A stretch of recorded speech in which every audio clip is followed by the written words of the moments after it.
unshackled. They would rather be caged birds than risk the vastness of an open sky. But a man who walks alone has chosen the sky despite its uncertainty. He has accepted that true freedom comes with responsibility. The responsibility of standing on his own, of making his own way, of carrying his own burdens.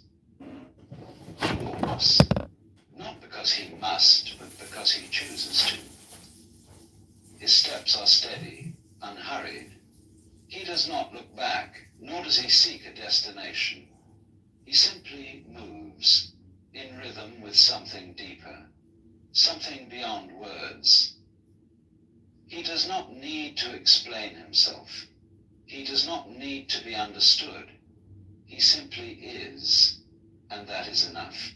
The man who walks alone is not bound by the distractions that consume others. He is not pulled by the endless demands of the world, nor is he caught in the cycle of seeking and being sought. He understands that most of what people chase is fleeting. Status, validation, security, things that dissolve like mist when examined closely. And so he does not chase. He moves with an awareness that most never cultivate. A quiet understanding that there is nothing outside of him that he truly needs. There is a kind of patience in his steps, an unshaken presence that does not rush, does not hesitate. He has no need to arrive anywhere because he knows there is nowhere to go. The journey is not towards something, but into something, into himself, into the vast silence that most fear. This silence is not empty, not void of meaning, but full, brimming with depth that only a few will ever touch. It is in this silence that he begins to hear, not with his ears, but with something deeper, something older than words. Most people live their lives in a constant state of resistance. They resist discomfort, resist loneliness, resist the unknown. They fill every moment with noise, with movement, with distraction, terrified of what they might find if they were to stop. But the man who walks alone does not resist. He does not run from solitude, does not shrink from the vastness of existence. Instead, he allows it to wash over him, to carve him into something raw and unshaped, something real. And in this surrender, he discovers something that cannot be given, cannot be taught. He finds an intimacy with the world that no amount of attachment can bring. He sees the wind for what it is, not as something passing through, but as something alive, moving as he moves. When you shop in the Jewel Osco app, you can count on prices that are the same online as they are in store.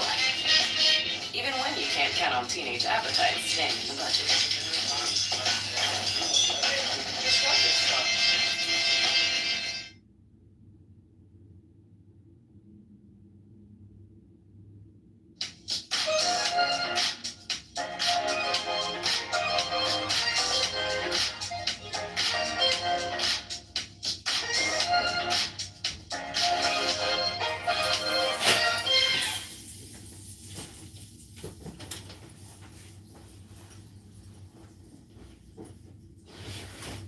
He watches the trees bend without effort, the rivers flow without asking why, and he understands without needing to understand.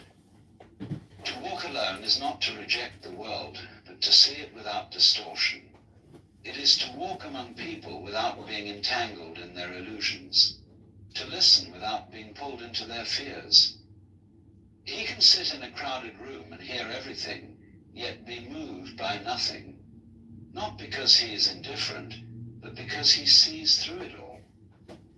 The desperation hidden behind laughter, the insecurity masked by confidence, the loneliness disguised as connection. He does not judge it, nor does he try to fix it. He simply sees, and in seeing, he is free. A man who walks alone does not cling to things, not because he despises them, but because he understands their nature. Everything comes and goes. Relationships, possessions, even the body itself. To hold on to something as if it were permanent is to invite suffering. And so he lets things pass through him as the wind passes through the trees, touching but never trapping. He experiences everything deeply but does not chain himself to anything. There is a quiet strength in this. Most mistake it for detachment, for coldness, but it is neither. It is simply the knowing that nothing can truly be possessed. Not people, not moments, not even oneself. He does not waste energy trying to hold on to what must inevitably change. Instead, he meets everything with open hands, allowing the world to flow as it must, without resistance. He walks, not because he is searching, but because he has already found. His steps are neither hurried nor hesitant. He does not look behind him, nor does he strain his eyes towards the horizon. He moves with the knowledge that there is nowhere to arrive, that every step is already the destination. And in that knowing there is peace. The man who walks alone does not fear the road ahead, nor does he dwell on the path behind. He moves as the river moves, without hesitation, without regret. There is no one calling his name, no voices telling him where to go, no hands pulling him back. He is untethered, drifting between worlds, belonging to none. And yet in his solitude, he is more connected than those who surround themselves with endless distractions. He has learnt that true companionship is not found in mere proximity, but in the deep understanding of existence itself. To be alone is not to be abandoned. It is not to be lost, nor is it to suffer. The man who walks alone has seen that most people are never truly with themselves, even when they are surrounded by others.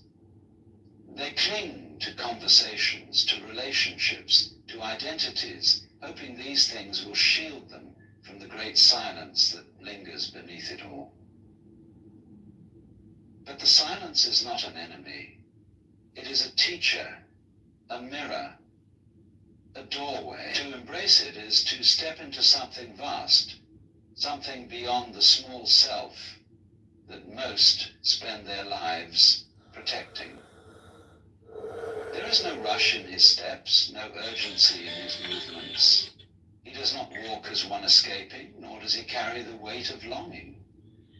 He simply moves, responding to the moment as it unfolds.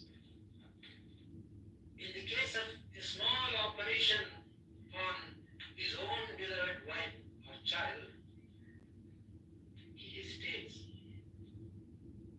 not for the possession. Do you understand this?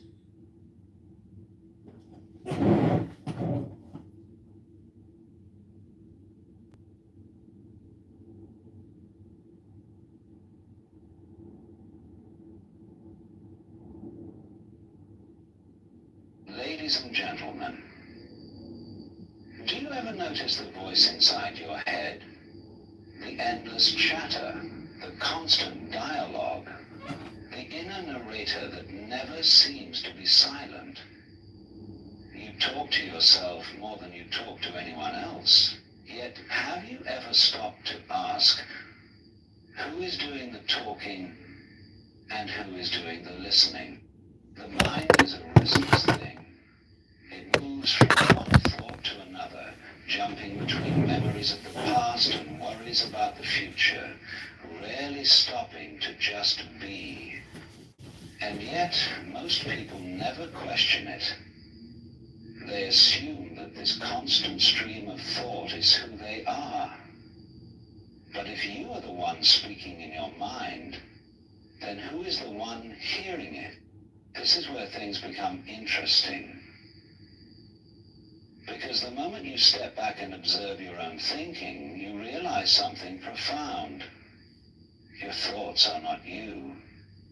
They appear and disappear like clouds in the sky, forming patterns, telling stories, creating illusions. One moment your mind tells you that you are brilliant, that you can do anything. The next, it whispers doubt, convinces you that you are not enough, that something is missing. It contradicts itself constantly, and yet you believe it every time. But if you are the one observing these thoughts, then clearly you are not them. You are something deeper, something untouched by the endless noise of the mind. You are the awareness that watches it all happen, the stillness beneath the turbulence, the vast open sky beyond the shifting clouds. The problem is most people never discover this. They are so caught in the stories of their own thinking that they never realize they are merely characters in a play written by their own mind. They live trapped in an illusion, believing every fear, every insecurity, every fleeting judgment as if it were absolute truth. And because of this, they suffer, not because reality is cruel, but because they are prisoners of a voice that never stops speaking. But what happens when you stop identifying with the voice? What happens when you see it for what it is, just noise, just movement, just patterns of thought with no real authority over you? A great silence emerges. A space opens up, one that was always there but hidden beneath the constant mental chatter. And in that space, there is freedom. This is not about suppressing thought or forcing the mind to be silent. That is just another trick of the voice, another way it tries to stay in control. No, the key is simply to watch, to listen, to let thought come and go without being dragged into it. To recognize that you do not have to believe everything your mind tells you. And in this realization, something incredible happens.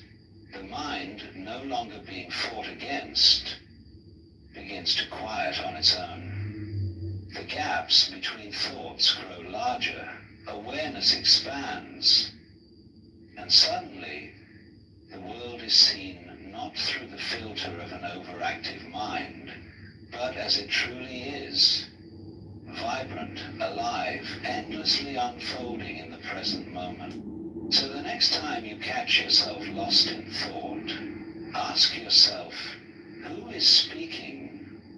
And more importantly, who is listening? Because the moment you see that you are not your thoughts, but the vast awareness behind them, you step into a freedom beyond anything the mind could ever imagine. The mind is an endless stream of words, a constant murmur that fills every waking moment. From the instant we wake up, before even opening our eyes, it begins. Thoughts about the day ahead, reflections on the past, worries, plans, and random fragments of conversations. This inner dialogue never stops. It narrates our lives as if we are characters in a story being told by an unseen narrator. We talk to ourselves in many ways. Sometimes it's direct, like reminding ourselves not to forget something or rehearsing a conversation before it happens. An introspective version of 8 p.m.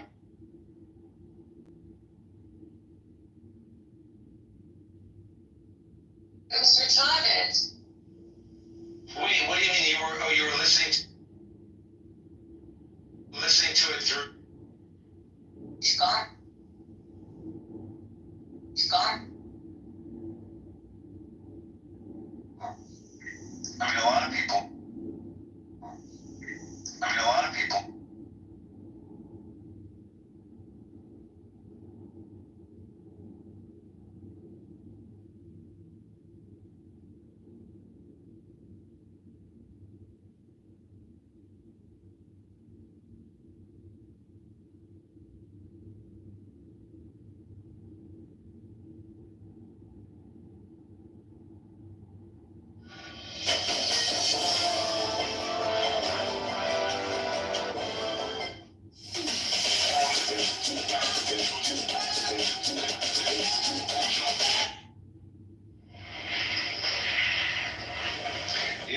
told that you were going to be given half an hour's interview with God, and you had the privilege of asking one question, I wonder what you would ask. You might be given some preparation too. Because when you think, what is your ultimate question? You'll probably do many things before you arrive at it. And I know many people would discover that they had no question to ask. The situation would be altogether too overwhelming. But many people to whom I've put this problem say that the question that they would ask is, who am I? And that is something we know very little about. Because whatever it is that we call I is too close for inspection. It's like trying to bite your own teeth, or to touch the tip of your finger with the tip of the same finger. And although other people can tell you who you are, and do, they only see you from the outside, as you see them from the outside. You don't see from the inside. And so the nature of what it is that we call I is extremely puzzling, because there is some confusion as to how much of us is I. We talk in ordinary ways about my body, my feet, and when we go to the dentist to have our teeth fixed, we regard him rather as a mechanic. Like you take your car to the garage, so you take your body to the surgeon or the dentist or whatever it is to be fixed, have the parts changed or something of that kind. And they're really getting to work on that now. And so the question is, when somebody has a heart transplant, that sounds very radical, because we say, in my heart of hearts. But nowadays, most of us seem to feel that whatever it is that I is located in the head. Somewhere behind the eyes and between the ears is the center. And the rest of us is an appendage, a vehicle, which carries the self around.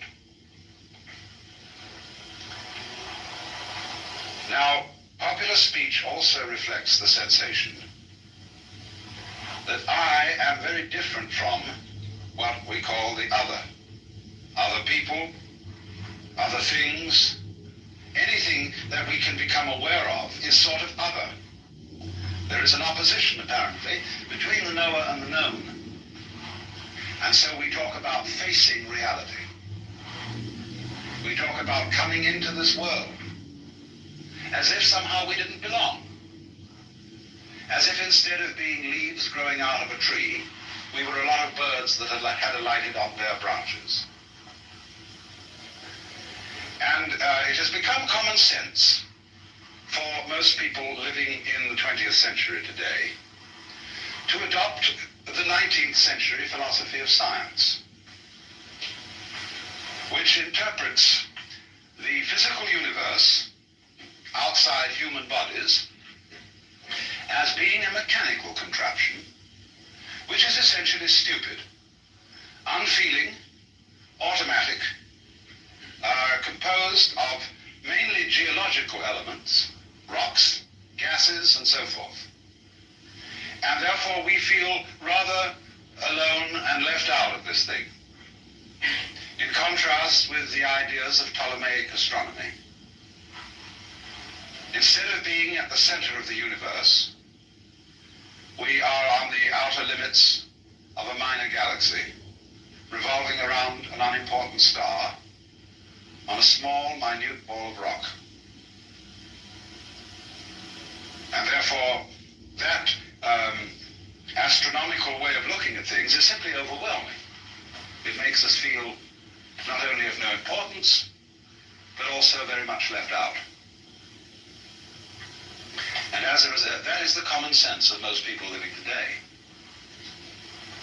We did, of course, have a religious view of our nature, that we were the children of a loving God who is in charge of this whole operation. But very few people actually believe that anymore. A great many people think they ought to believe in it, would like to believe in it, but they don't. Most ministers that I know don't believe it, but they feel guilty about this because they feel they ought to. But it became implausible. There never was a serious argument against it.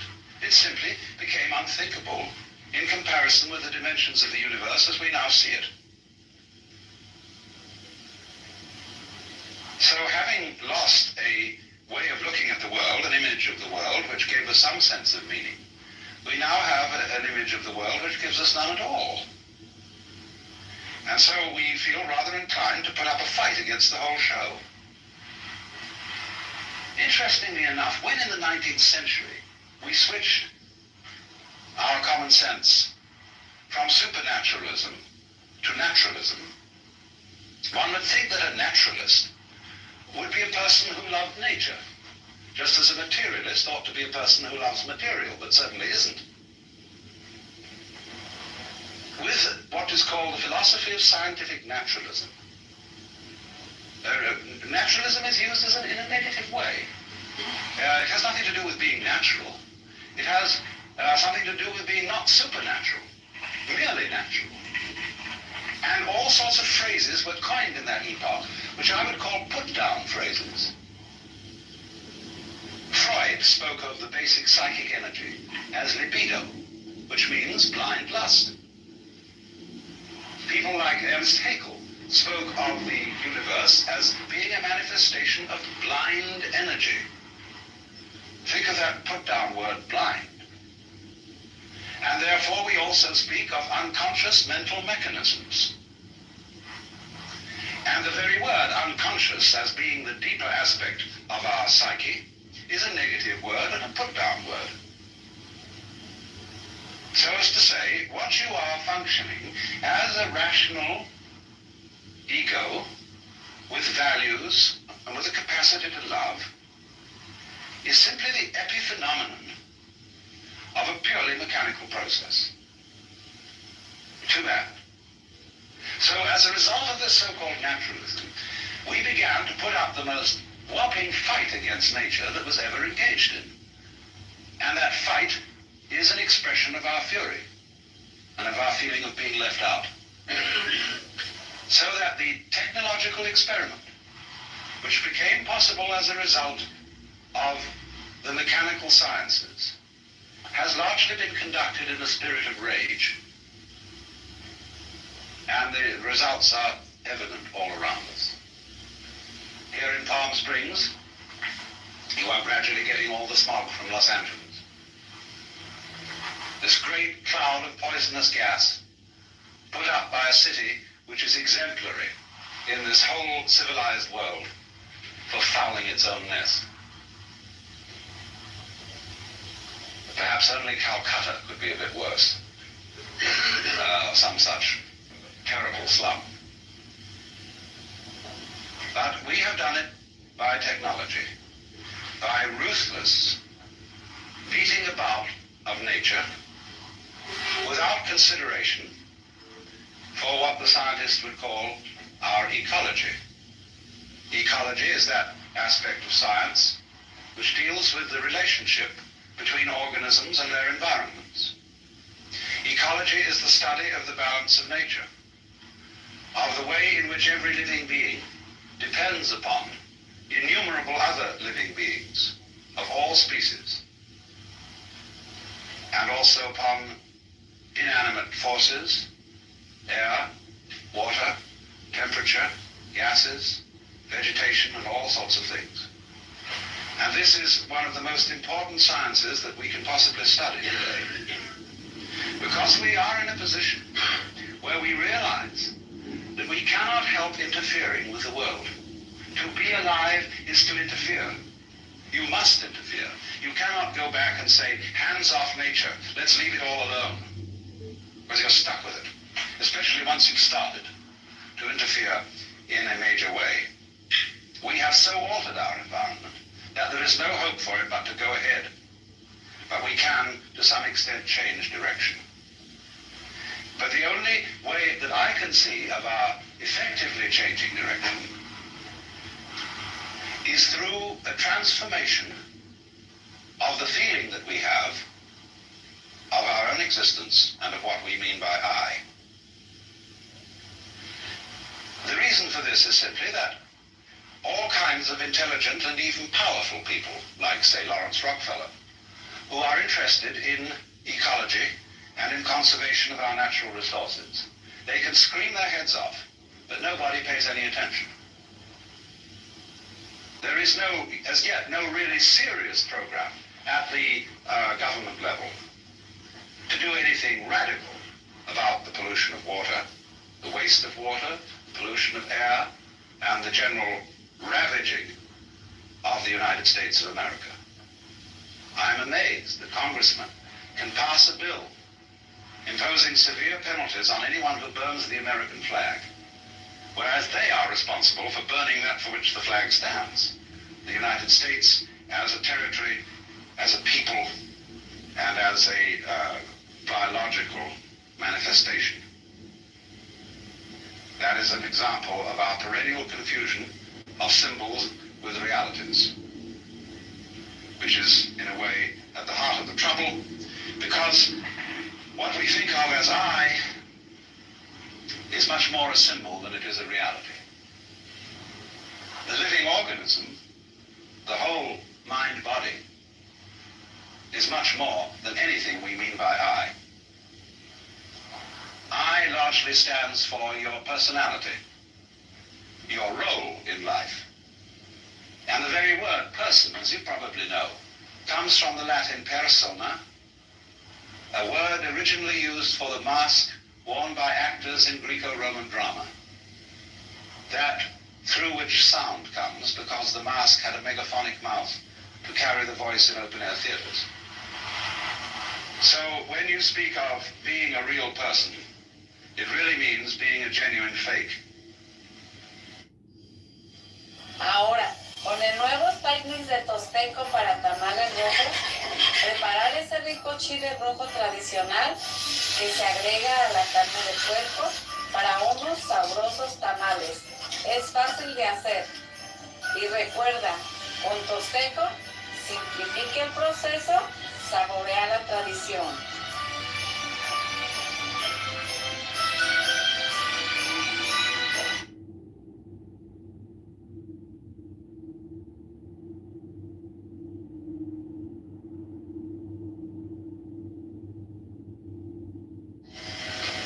Because the personality is only the front. What is behind it? Well, of course, the organism is behind it. The whole organism. And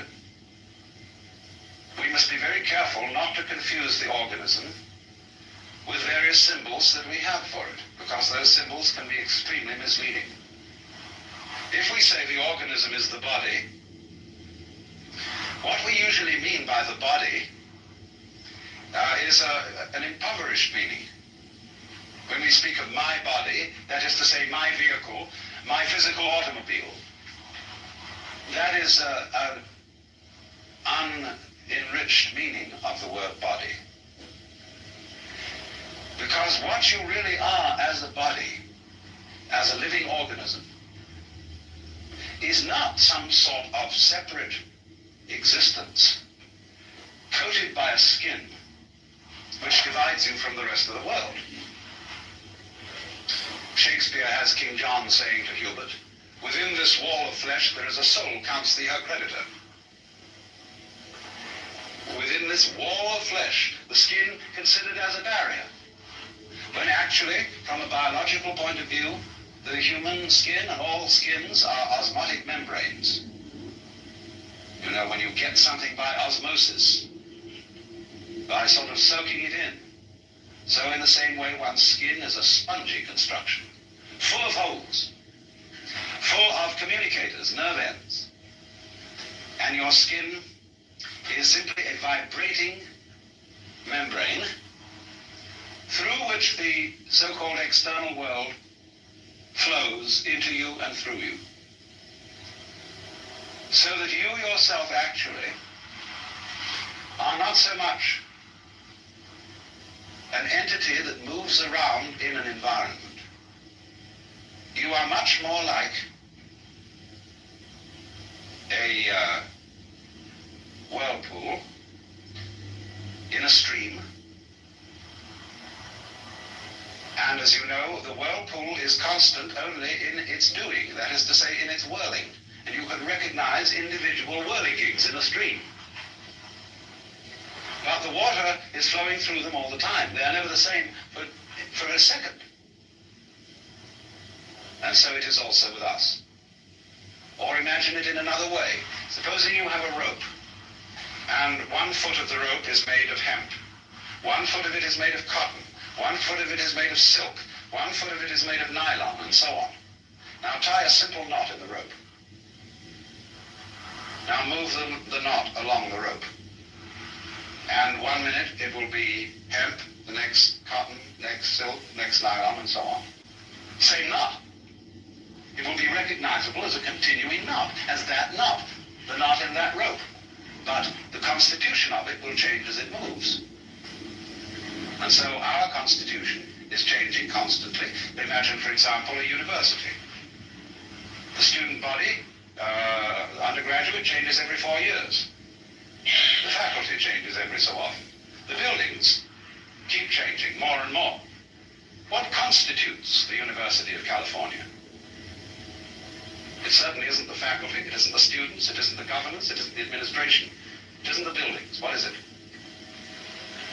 Why, a doing, a behavior, a universitying process of study and experiment and so on. So it is exactly the same with you. You flow. You are a process. But how do we draw the line about this process and its relationship to all other processes? We find that a very difficult thing to do the more you think about it. If you really felt with your whole organism, instead of just with that part of it called conscious attention, you would become aware of this flowing fact. And you would get a very strange feeling, which at first might frighten you. It is possible, of course, to have this feeling. But the feeling is like this. You would not be quite sure how to interpret it. You might feel that you yourself were doing everything else that's happening. That would be one way of feeling. The other way of feeling it would be that you are doing nothing at all, but that everything else is doing you. And you would feel completely passive, like a puppet on the end of strings. Although, on the other hand, if you got the feeling that you're doing it all, you would feel like God Almighty. It is very easy for our consciousness to slip into this state of sensation. It can happen spontaneously, like measles. It can happen by training, as when someone practices yoga. It can happen chemically, as when certain drugs are taken. And one has to be very careful about this feeling because it's enormously easy to misinterpret it. Either as being omnipotent, being God in the personal, literal sense, or as being helpless and merely driven. Now, what should be understood is that both these ways of feeling are right, only they must both be taken together. To be simultaneously omnipotent and helpless. These are two poles, opposite poles, of one and the same state. Because the message that is coming through, and that we find difficulty in understanding because it's contrary to our common sense, contrary to our whole history and conditioning, the message that's coming through is you as a living organism and all that is going on in your environment constitute a single process. What in physics we would call a unified field. A single process, like a pattern, but you know, any pattern has all sorts of subsidiary wiggles in it. Like the organism itself is a unified pattern, but it's full of wiggles. All sorts of tubes and organs and bones and nerves and so on. Working in this way. You know, the body doesn't have a boss. We could pitch a big argument. Who is really the top dog in your body, your stomach or your brain? I can argue for both ways. Well, let's first argue for the stomach. The stomach is fundamental. That's what eats, and eating is the fundamental thing of being alive.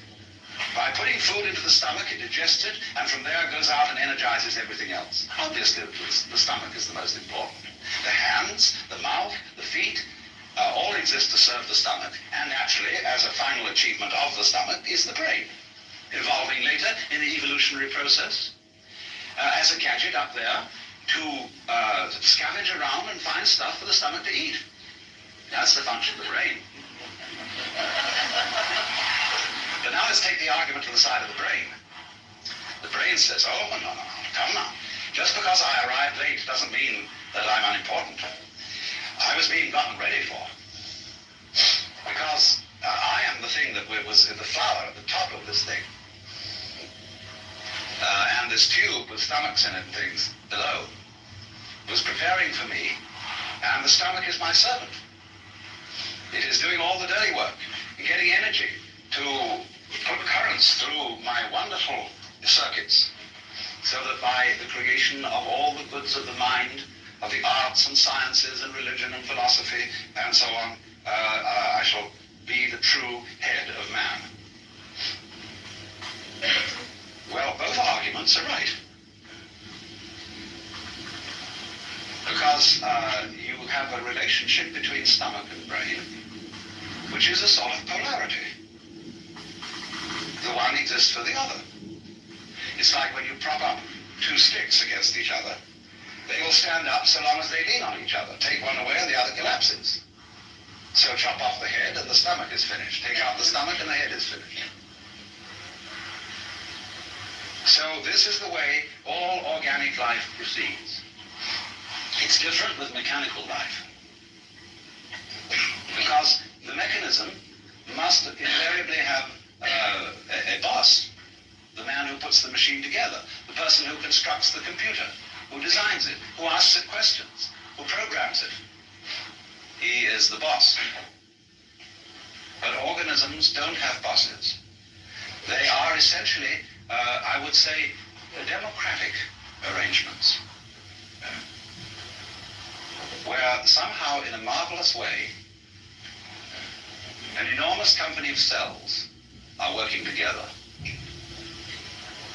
But that isn't the way. The body wasn't sort of one day a lot of cells all crept together and said we're a body. That does sometimes happen in the biological domain, but much rather this, when you watch the gestation of a mammal, you see first of all a very simple little organism which swells. And as it swells, it becomes more and more complicated from within. No parts are added, nothing is screwed on. There's no welding done or anything like that.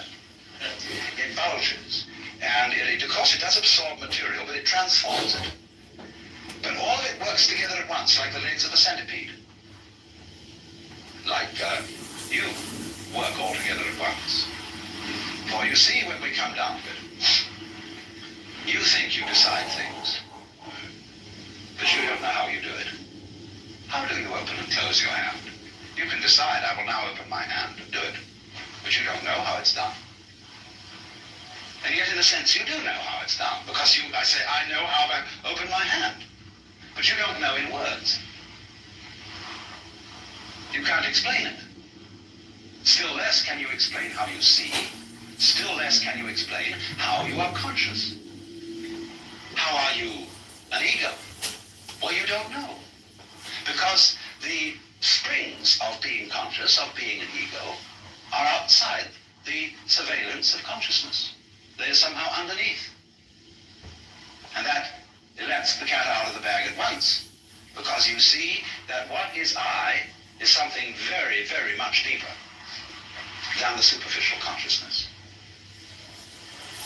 And what you call I in the sense of the voluntary willing center, ego, has very little to do with it. You are just a watchman on top of the mast, or a radar on a ship that is scanning the environment by conscious attention, looking out for trouble, or looking for food. The real you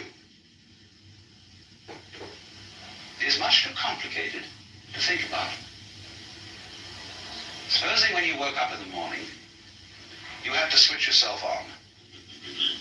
That is to say, you had to, by an act of conscious attention, to go through your brain and turn on all the synapses necessary for wakeful life. It takes you hours. Supposing you really had to be conscious of all the details involved in walking, or in breathing, or in circulation of the blood, you'd never get around to it. So you see, when we inspect the physical world with conscious attention, the first thing that strikes us is that the physical world is extraordinarily complicated. How can it possibly be organized? But actually, the physical world is not complicated at all. What is complicated is the task of trying to describe it in words, or of trying to figure it out in numbers. Because that is analogous to the task of, say, removing the water from the Pacific Ocean into the Atlantic with a beer mug. We can only take one mug at a time.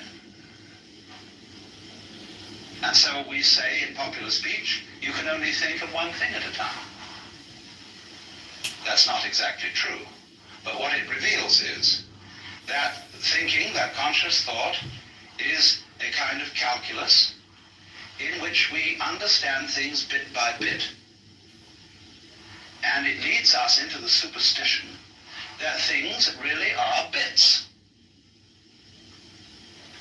Now, when you eat chicken, of course, you have to bite it, and you take it in bits.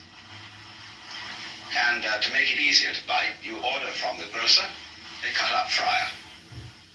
But you don't get cut-up fryers out of eggs.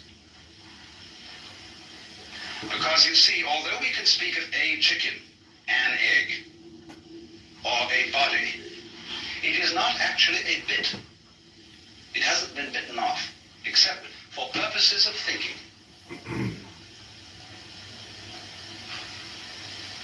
Now, this is beautifully brought out in a passage from Whitehead, which I will read to you.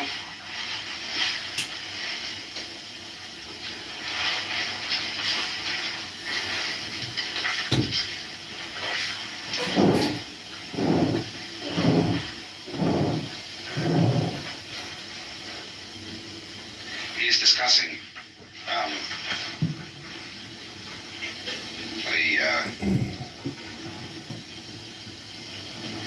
the 19th century philosophy of science,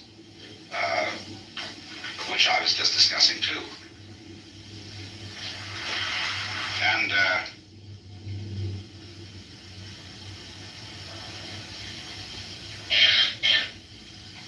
he's saying in this philosophy,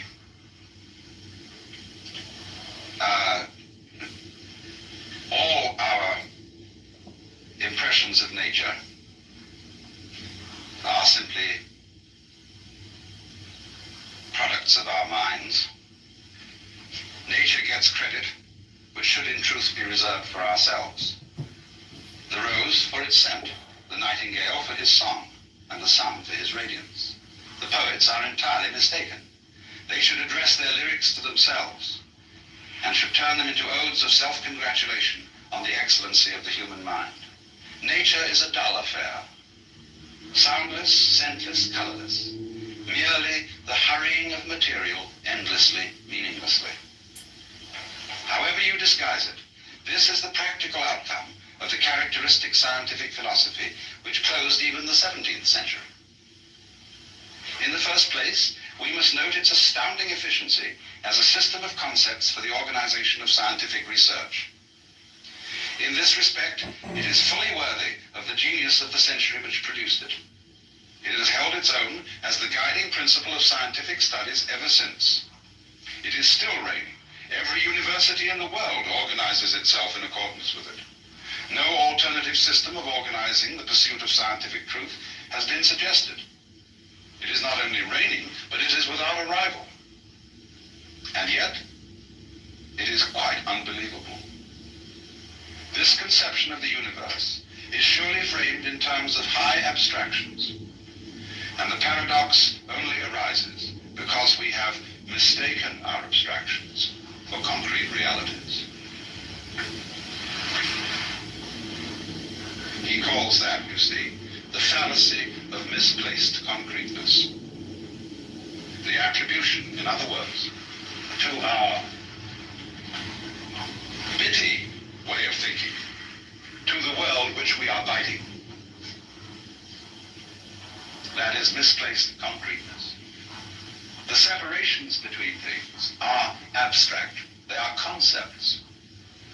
In the same way, for example, as lines of latitude and longitude are concepts, even though a Russian poet has recently made a beautiful poem about the world being like a ball carried in a net bag. But you never expect to trip over the equator when you cross it. And although it is something quite abstract and does not exist in nature, it's extremely useful for purposes of navigation. So in the same way, bitting and having words to describe particular events or particular wiggles in the universal pattern are very useful. But they are very dangerous when you confuse things with natural events. Because then you get into this sort of trouble. The trouble of the sorcerer. The surgeon, who is too much of a specialist in one organ, runs into that organ and alters it and does what he considers a better mechanical job than the Lord did. But then he discovers to his dismay, and the even greater dismay of his patient, that the operation has unforeseen consequences in some other part of the organism, because he didn't realize the connection. When likewise we object to certain insect pests. Oh, we say, get rid of them. DDT. And so then we found we got rid of something else that we didn't want to get rid of. And worse still, that this insect that we didn't like was doing a job for us in some manner of which we weren't aware, and we only become aware of it, but suddenly we find ourselves covered with another kind of fly altogether, or with some sort of bacteria which this insect kept down. Watch it, watch it, watch it, because nature does not consist of separate things which you can just pull out like parts from an engine. Take the case of bees and flowers. Oh, we always use the bees and flowers to explain fundamental things about life. But we're going to go deeper than sex this time. Fascinating thing about bees and flowers is they're very different looking things. A flower sits still and blooms, and it smells, or stinks to be correct. The bee moves about and buzzes, but they're all one organism. You don't find flowers without bees. You don't find bees without flowers. They are just as much one as your head and your feet, which also look very different. So in that sense, you see, we are one with the incredible complexity of processes and wiggles upon which we depend. Although to say upon which we depend is not quite accurate, because that separates us from it as if I were hanging onto a beam and depending on it. It isn't like that. You don't depend on it because it depends on you. It's a mutual arrangement. And it isn't that one bit of this sort of came first. Although that sometimes happens. But it's always there in potentiality, what came later. But it's rather in the same way that when a flower opens, you see all the different petals extending simultaneously, especially when you watch a fast motion movie of a flower opening. And so in the same way, there is a simultaneous arrival or evolution of the human organism and the human environment. And thus, biologists speak about the evolution of an environment as well as the evolution of an organism in it. In other words, human beings could not have appeared on this planet until its temperature had lowered to a certain degree, until the atmosphere contained certain gases as a result of vegetative development. And then the environment became evolved enough for human beings to appear in it. Evolved enough, I'll say something further, intelligent enough for the appearance in it of intelligent beings. For your environment is intelligent. Otherwise you couldn't be. You see, as Jesus said, you don't gather figs off thistles or grapes from thorns. The bus boycott. You won't get pears off an apple tree. 381 days. From December 5th, You won't find 1955 people, to December 20th, except on a people tree. 1956. And this planet, this solar system, this galaxy, is peopling in exactly the same way that an apple tree apples. Put our existence into verb language as distinct from noun language, and you're much closer to the point. You see, nouns have the difficulty of designating things. Verbs designate process. Now, everything is a process, really. When we speak of housing for houses, matting for mats, we're getting there. The Nuka Indians have a language in which there are no nouns. And so they say it houses, and then they add an adverb to show whether it houses religiously, homily, or marketingly. And so they see the world as the flow. What is it that houses? What is it that rains when we say it is raining? You see, we always have a funny idea that to get a verb, that is to say to get action, you have to have an agent. Now, this is the most ridiculous idea conceivable. How can a noun start a verb? How can a thing start an event? Because there's no action in a thing. Action can only come from action. Energy from energy. You can't get energy from a concept, because nouns are all concepts. They're abstract, really. It's only verbs that are concrete, because the world is process. Now, common sense insists that the pattern of the world must be made of something, because we still think with Aristotle's common sense, or with the imagery of the book of Genesis, where God made Adam out of the clay. In other words, he made a clay figurine and breathed breath into it, and it became alive. And so we constantly think that we, as are made of flesh, as if flesh was some sort of stuff like clay out of which you shape bodies, or like you make tables out of wood. Are trees made out of wood? What a ridiculous question. Trees are wood. They're not made of wood. And it's simply this artifact thing that gives us the idea of the world being made out of something. It isn't made out of anything. And so when physics tries to investigate what is the stuff of matter, they can't find any. Because you can never talk about anything except a process. You can describe what a process is doing. You can describe the structure, the nature of the dance, whether it's doing the waltz or a mazurka or the frog or whatever it is.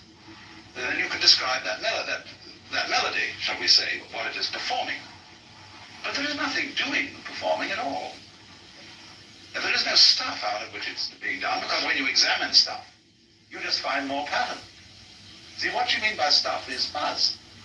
When you look at something with a lens and you're out of focus, you see fuzz. But when you come into focus, you see structure. All right, now, the structure is made of all sorts of little lines and things. You can see them, you wonder what are they made of. So you turn up the magnification, and for a while you get a lot of fuzz, but when you're clear again, you see that those little lines are also made of more little lines, more structure. The big patterns have little patterns upon their backs, and so on.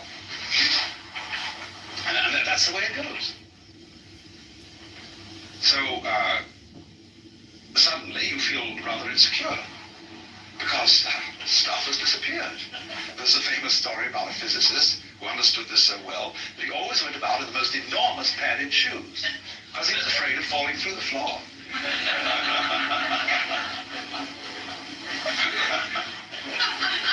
Now look what's happened. Just look and see what has happened to us. If we go through everything that I've been saying,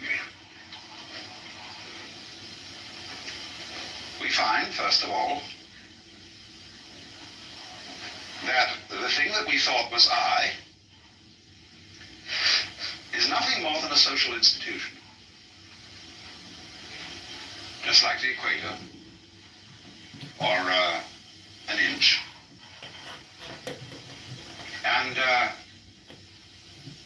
to mistake it, to reify it, as Whitehead would say, is the fallacy of misplaced concreteness.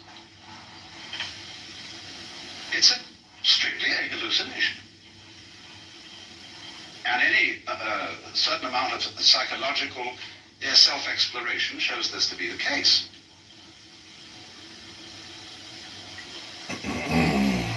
For what we are is the organism. And what the organism is a transactional interchange between the organism and the environment. It's not quite correct to say you're doing it and it's doing you. Because, see, Whitehead, in describing the scientific philosophy, saying, for example, that blue is entirely our projection on the sky, he's half right, you see.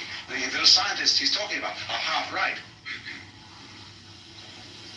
But the part of it that is left out of consideration is this. True, you, with your optical nerves and eyes, transform the sky into the blue feeling. But without the sky, you wouldn't have any optical nerves.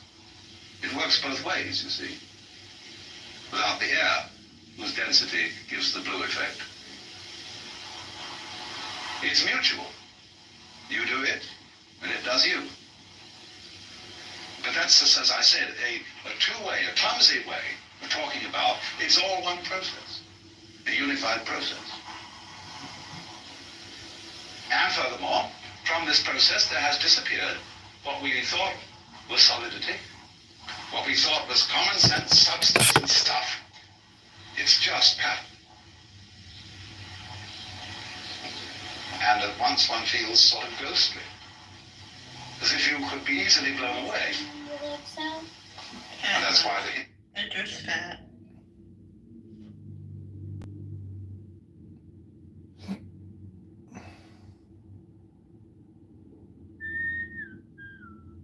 it's a beautiful day.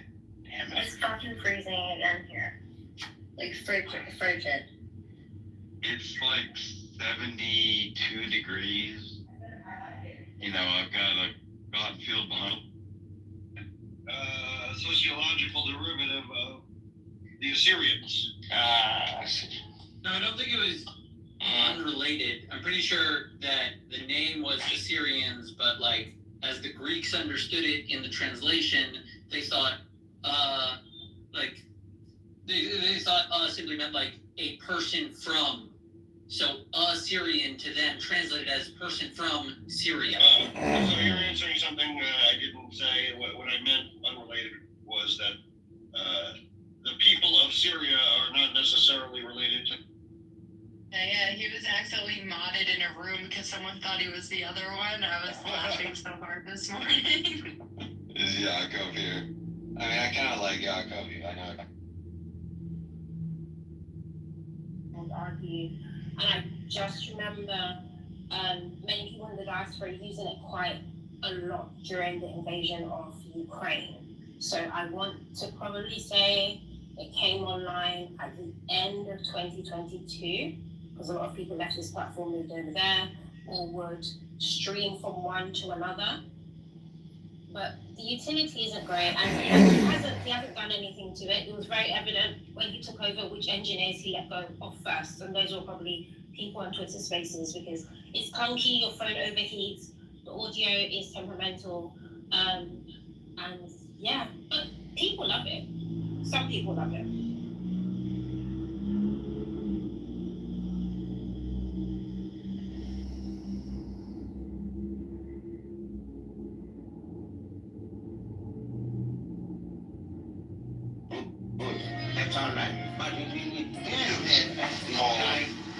First, the Maya, which means the illusion.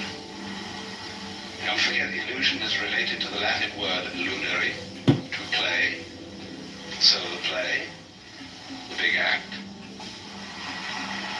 It also means magic, as in a conjurer's creation of a delusion. It also means creative power. It also means art. And finally, it means the divine power. The Maya of the Lord.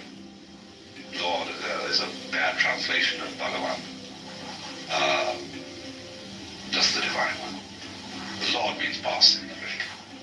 The Hindus don't do it that way. When you shop in the Jewel Osco app, you can count on prices that are the same online as they are in store. But now you see, I've arranged this general introduction, which I'm afraid will be familiar to some of you who have attended my seminars before, but I've arranged this general introduction to raise the question, all right, if that's the way it is, how on earth are we going to arrange a transformation of man's consciousness so that he'll know it? Not just in theory, but something he feels in the same way as you feel what you take to be I at the present moment, confronting an external world. How will you transform that sensation? Because if you don't transform that sensation, you will not ever be fit to use technology. We shall continue to use our technology in a hostile spirit towards the external world, and we shall wreck the external world. We're busy doing it now. There is no necessity to abandon technology. We can't abandon it. But we can certainly use it in a different spirit. I have just been in the island of Ceylon, which is a garden. A beautiful, beautiful place. But it's completely undeveloped from a technical point of view. And it's in very bad economic circumstances because nobody wants to buy natural rubber anymore. There's no foreign exchange. It's very peaceful. But the change has got to come. So I discussed with one of the high members of the government the possibility that we could set up in Ceylon an experimental station, which would serve not only India, eventually and Africa, but us too. An institute of ecological technology, where we could, in that experimental island, work out ways of production, of mechanization, automation, and so on, which would not ruin the island. And you have to do that sort of thing with a certain dedication, because one of the reasons why we make such a mess with technology is that the shareholders in any given corporation want to make a fast buck. Now, there's nothing wrong, you see, in wanting to be rich. There's nothing at all wrong in being rich. In fact, I think the world without rich people would be extraordinarily boring. The point is, you have to understand what riches are. And they are not money. Riches are land, clothes, food, houses, intelligence, energy, skill, iron, forests, gardens. Those are riches. But when you're concentrating, you see, only on making a buck, it doesn't occur to you that you're not really getting rich. You're just impoverishing yourself. It's like, when you up prices, the value of the dollar goes down. You know, some rat race on a treadmill. The faster it moves, it doesn't get anywhere. It doesn't even stay in the same place.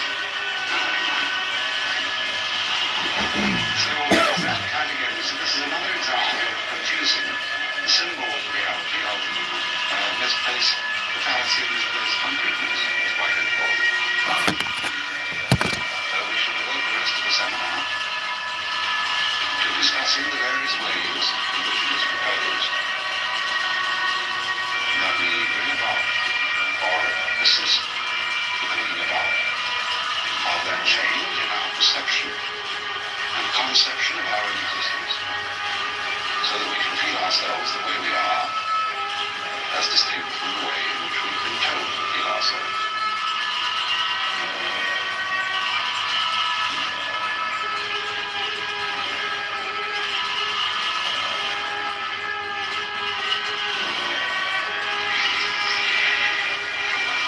If you were told that you were going to be given half an hour's interview with God, and you had the privilege of asking one question,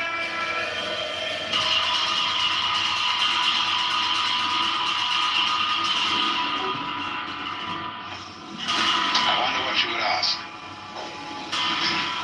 You might be given some preparation too. I find it a little difficult to say what the subject matter of this seminar is going to be, because it's too fundamental to give it a title. I'm going to talk about what there is. Now, the first thing, though, that we have to do is to get our perspectives with some background about the basic ideas which, as Westerners living today in the United States, influence our everyday common sense, our fundamental notions about what life is about. And there are historical origins for this, which influence us more strongly than most people realize. Ideas of the world which are built into the very nature of the language we use, and of our ideas of logic and of what makes sense altogether. And these basic ideas I call myth, not using the word myth to mean simply something untrue, but to use the word myth in a more powerful sense. A myth is an image, in terms of which we try to make sense of the world. Now, for example, a myth in a way is a metaphor. If you want to explain electricity to someone who doesn't know anything about electricity, you say, well, you talk about an electric current. Now, the word current is borrowed from rivers. It's borrowed from hydraulics. And so you explain electricity in terms of water. Now, electricity is not water. It behaves actually in a different way, but there are some ways in which the behavior of water is like the behavior of electricity. And so you explain it in terms of water. Or if you're an astronomer and you want to explain to people what you mean by an expanding universe and curved space, you say, well, it's as if you had a black balloon, and there are white dots on the black balloon, and those dots represent galaxies. And as you blow the balloon up, uniformly, all of them grow and grow farther apart. But you're using an analogy. The actual universe is not a balloon with white dots on it. So in the same way, we use these sort of images to try and make sense of the world. And we at present are living under the influence of two very powerful images, which are, in the present state of scientific knowledge, inadequate. And one of our major problems today is to find an adequate, satisfying image of the world. Well, that's what I'm going to talk about. And I'm going to go further than that. Not only what image of the world to have, but how we can get our sensations and our feelings in accordance with the most sensible image of the world that we can manage to conceive. All right, now, the two images which we have been working under for 2,000 years and maybe more are what I would call two models of the universe. And the first is called the ceramic model, and the second, the fully automatic model. The ceramic model of the universe is based on the book of Genesis, from which Judaism, Islam, and Christianity derive their basic picture of the world. And the image of the world in the book of Genesis is that the world is an artifact. It is made. As a potter takes clay and forms pots out of it, as a carpenter takes wood and makes tables and chairs out of it. Don't forget Jesus as the son of a carpenter,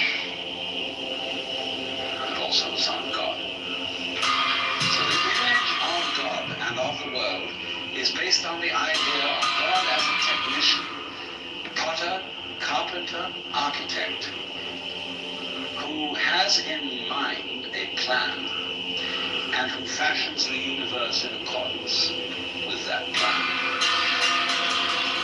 So basic to this image of the world is the notion, you see, that the world consists of stuff, basically. Primordial matter, substance, stuff, as parts are made of clay. Now, clay by itself has no intelligence. Clay does not of itself become a pot. Although a good potter may think otherwise. Because if you were a really good potter, you don't impose your will on the clay. You ask any given lump of clay what it wants to become, and you help it to do that. And then you become a genius. But the ordinary idea I'm talking about is that simply clay is unintelligent. It's just stuff. And the potter imposes his will on it and makes it become whatever he wants. And so in the book of Genesis, the Lord God creates Adam out of the dust of the earth. In other words, he makes a clay figurine, and then he breathes into it, and it becomes alive. Because the clay becomes informed. By itself it is formless, it has no intelligence, and therefore it requires an external intelligence and an external energy to bring it to life and to put some sense into it. And so in this way,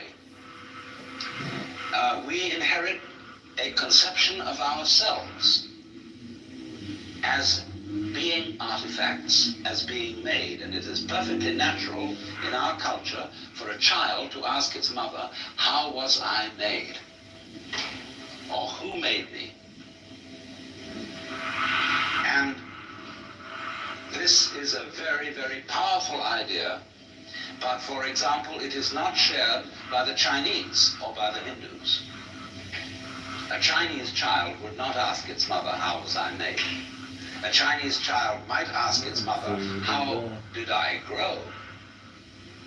Which is an entirely different procedure from making.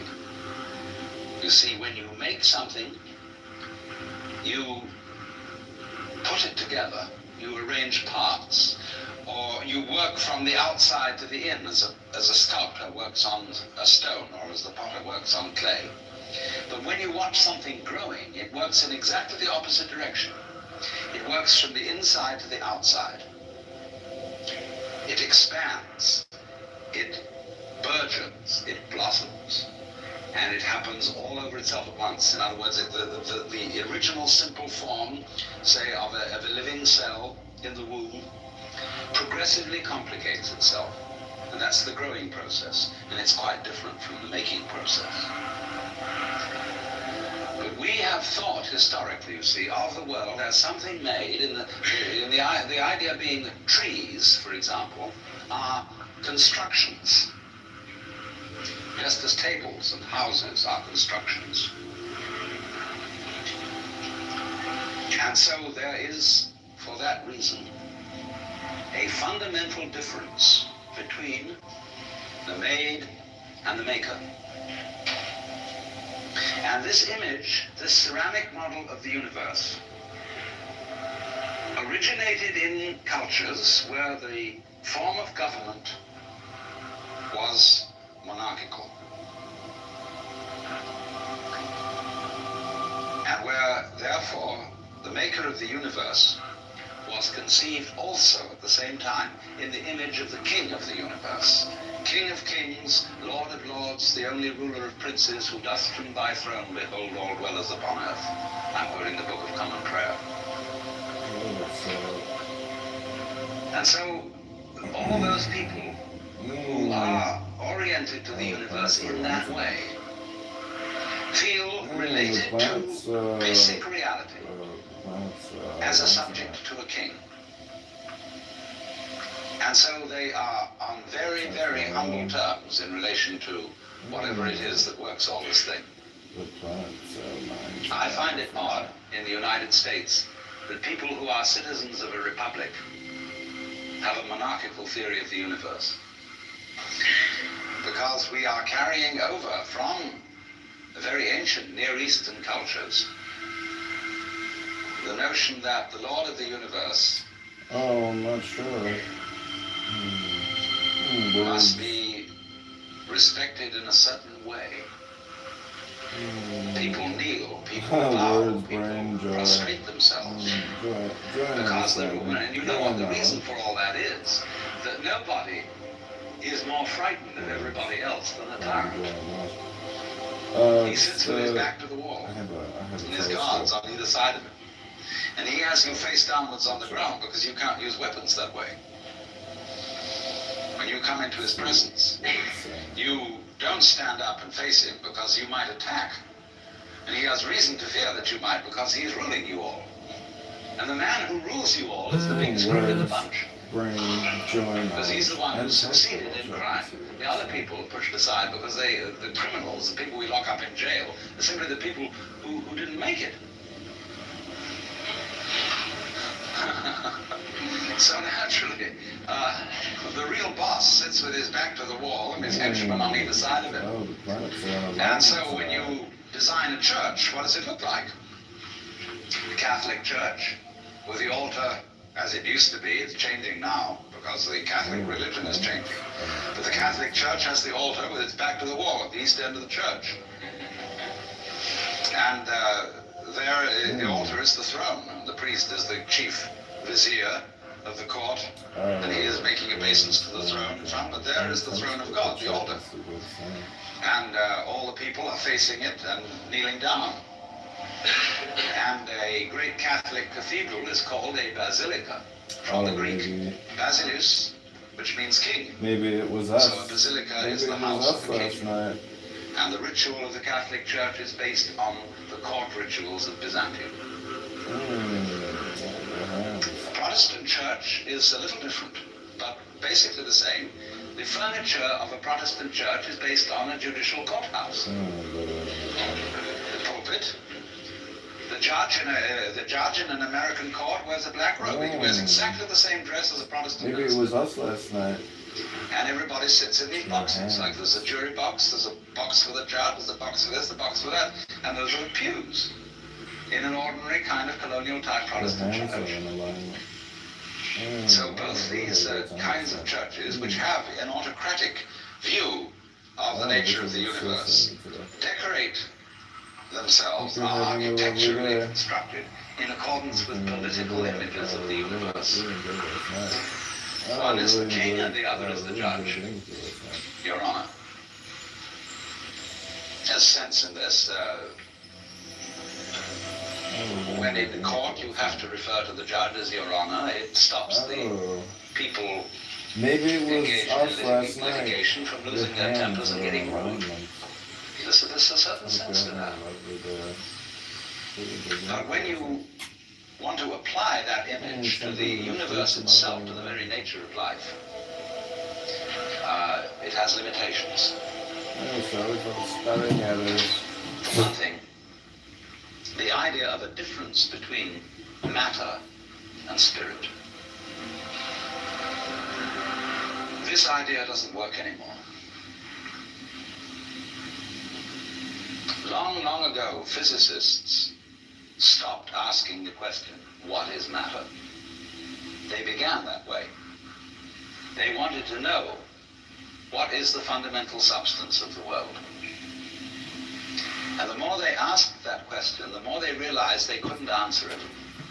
Because if you're going to say what matter is, you've got to describe it in terms of behavior. And that is to say, in terms of form, in terms of pattern. You tell what it does. You describe the smallest shapes of it that you can see. Do you see what happens? You look, say, at a piece of stone, And you want to say, well, what is this piece of stone made of? Well, you take your microscope and you look at it, and instead of just this block of stuff, you see ever so many tinier shapes, little crystals. So you say, fine, so far so good. Now what are these crystals made of? And you take a more powerful instrument and you find that they are made of molecules. And then you take still more powerful instruments to find out what the molecules are made of, and you begin to describe atoms, electrons, protons, mesons, all sorts of subnuclear particles. But you never arrive at the basic stuff, because there isn't any. What happens is this: stuff is a word for the world as it looks when our eyes are out of focus, fuzzy. Stuff, the idea of stuff is that it's undifferentiated as some kind of a goo. Huh? And when your eyes are not in sharp focus, everything looks fuzzy. When you get your eyes into focus, you see a form, you see a pattern. But when you want to change the level of magnification and go in closer and closer and closer, you get fuzzy again before you get clear. So every time you get fuzzy, you go through thinking there's some kind of stuff there. But when you get clear, you see a shape. And so all that we can talk about is patterns. We never can talk about the stuff of which these patterns is supposed to be made, because you don't really have to suppose that there is any. It's enough to talk about the world in terms of pattern. It describes anything that can be described. And you don't really then have to suppose that there is some stuff which constitutes the essence of the pattern in the same way that clay constitutes the essence of pots. Clay, and so for this reason, you don't really have to suppose that the world is some kind of helpless, passive, unintelligent junk which an outside agency has to inform and make it into intelligent shapes.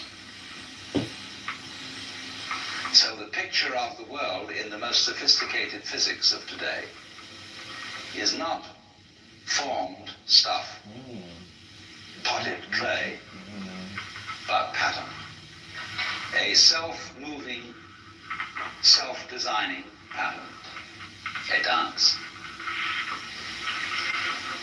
And we haven't yet, our common sense as individuals hasn't yet caught up with this. Well now, in the course of time, in the evolution of Western thought, the ceramic image of the world ran into trouble and changed into what I call the fully automatic model or image of the world. In other words, Western science was based on the idea that there are laws of nature, and it got that idea from Judaism and Christianity and Islam. That, in other words, the potter, the maker of the world, in the beginning of things, laid down the laws. And the law of God, which is also the law of nature, is called the Logos. And in Christianity, the Logos is the second person of the Trinity, incarnate as Jesus Christ, who thereby is the perfect exemplar of the divine law.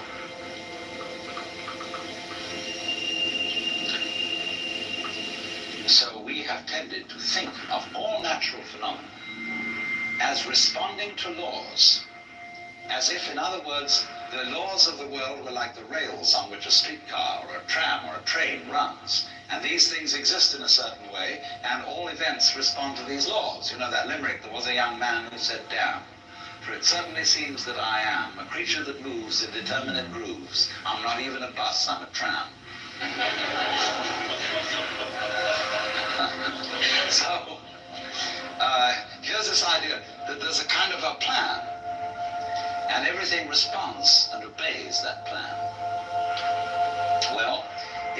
19th century, Western intellectuals began to suspect this idea. And what they suspected is whether there is a lawmaker, whether there is an architect of the universe. And they found out, or they reasoned, that you don't have to suppose that there is. Why? Because the hypothesis of God does not help us to make any predictions.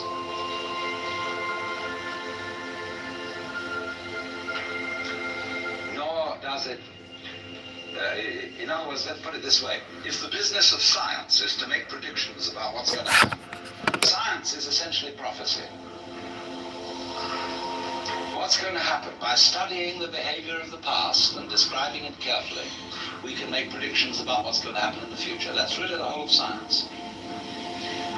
And to do this, and to make successful predictions, you do not need God as a hypothesis. Because it makes no difference to anything. If you say everything is controlled by God, everything is governed by God, that doesn't make any difference to your prediction of what's going to happen. And so what they did was simply drop that hypothesis. But they kept the hypothesis of law. Because if you can predict, if you can study the past and describe how things have behaved, and you've got some regularities in the behavior of the universe, you call that law.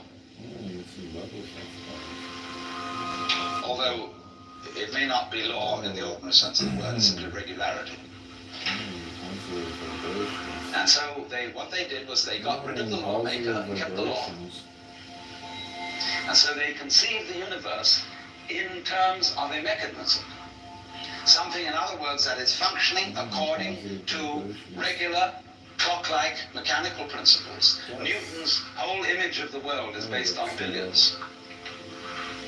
The atoms are billiard balls, and they bang each other around. And so your behavior, every individual therefore is defined as a very, very complex arrangement of billiard balls, being banged around by everything else. And so behind the fully automatic model of the universe is the notion that reality itself is, to use the favorite term of 19th century scientists, blind energy. In, say, the metaphysics of Ernst Haeckel and T.H. Huxley, the world is basically nothing but energy. Blind, unintelligent force. And likewise, in parallel to this, in the philosophy of Freud, the basic psychological energy is libido, which is blind lust. And it is only a fluke. It is only as a result of pure chances that, resulting from the exuberance of this energy, there are people with values, with reason, with languages, with cultures, and with love. Just a fluke. Like, 1,000 monkeys typing 1,000 typewriters for 1,000,000 years will eventually type the Encyclopedia Britannica. And of course, the moment they stop typing the Encyclopedia Britannica, they will relapse into nonsense.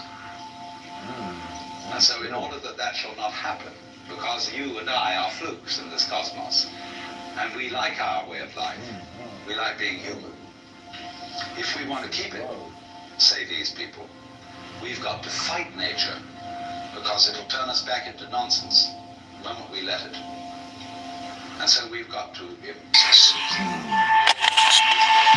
because it makes no difference when we do it from outside. And so we get a culture based on the idea of the war between man and nature.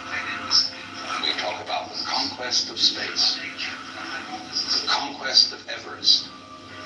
And the great symbols of our culture are the rocket and the bulldozer. The rocket.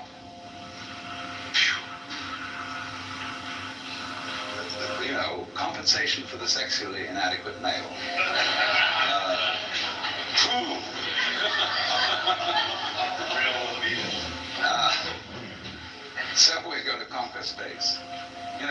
space already, way out. If anybody cared to be sensitive and let what's outside space come to you, you can if your eyes are clear enough. Aided by telescopes, aided by radio astronomy, aided by all the kind of sensitive instruments we can devise. We are as far out in space as we're ever going to get. But, sensitivity isn't the pitch. Especially in the WASP culture of the United States, we define manliness in terms of aggression. You see, because we're a little bit frightened as to whether we are really men. And so we put on this great show of being a tough guy. It was completely unnecessary. If you have what it takes, you don't need to put on that show. And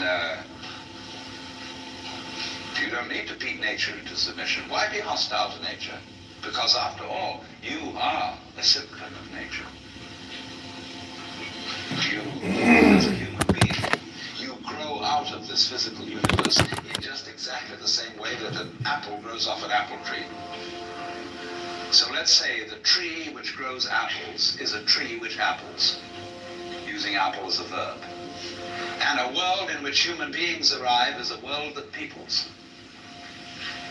And so the existence of people is symptomatic of the kind of universe we live in. You, as a human being, you grow out of this physical universe in just exactly the same way that an apple grows off an apple tree. So let's say the tree which grows apples is a tree which apples, using apple as a verb. And a world in which human beings arrive is a world that peoples. And so the existence of people is symptomatic of the Michael lost. That's That's all humans can believe and shit forgive. Yeah, this is the thing. This is how him and Lou just trauma bond together over. Don't bring me into this. I'm not the one that wanted you to eat Nutella out of my hat. I never said that. I never said that. I just want to let you guys know that I'm under contractual obligation to record every conversation that I have. Oh, fuck. I like it. Good, put it on YouTube. That's right, I was there for that. They got me. They fucking got me. Assad. They got me. This is federal agent Spooner. So did anybody actually see the Epstein release and see the flight logs? Hey, we're gonna have words, Edmund. You and I, we're gonna have words. Whatever, you're pulling a Diego. You're telling a fat girl in the fucking Finland that you're in love with her. How dare you? I've never used those words. Yeah. Finland? What if Hello? Hey, buddy. Hey, what's up? I mean, you're a 24/7 streamer. Oh, believe you me, what else do I have to live for? I'm alive. That's what live stream means. I'm more alive than the zombies watching me. They give me the power. How was the date last night? It was good. We had a nice time. She was, pretty beautiful. Really? Yeah, she's I could tell why she likes black men, because she's a big white woman. And so you got along, you made her laugh, you did palm reading, what did you do? Yeah, gave the hand massage. You should. I was giving her a hand massage and saying, I was like, this is a combination hand massage, palm reading. And I look up and her eyes are like transfixed and like, peering into me because she was so activated from the hand massage. Zach, what up? I'm talking to my friend Max. We can start a minion if you want. The minion is forming. Good job. This is the Max. This is the Max. This is the Maximus. The Max. The Max. I know Max from Chabad. That's how we met. I saw him at the local Chabad, and we're going back March 7th. That's right. We're starting right back where we began, at Chabad. What does it mean again? Do you remember the acronym? Like, for Chabad, it's like Chachma. Chokmah, Bina, DOS, isn't it? Dot? What was it? I can't remember. Dot. Well, they say DOS. Hmm. The Ashkenazi, yeah, but I guess it would be dot. Dot.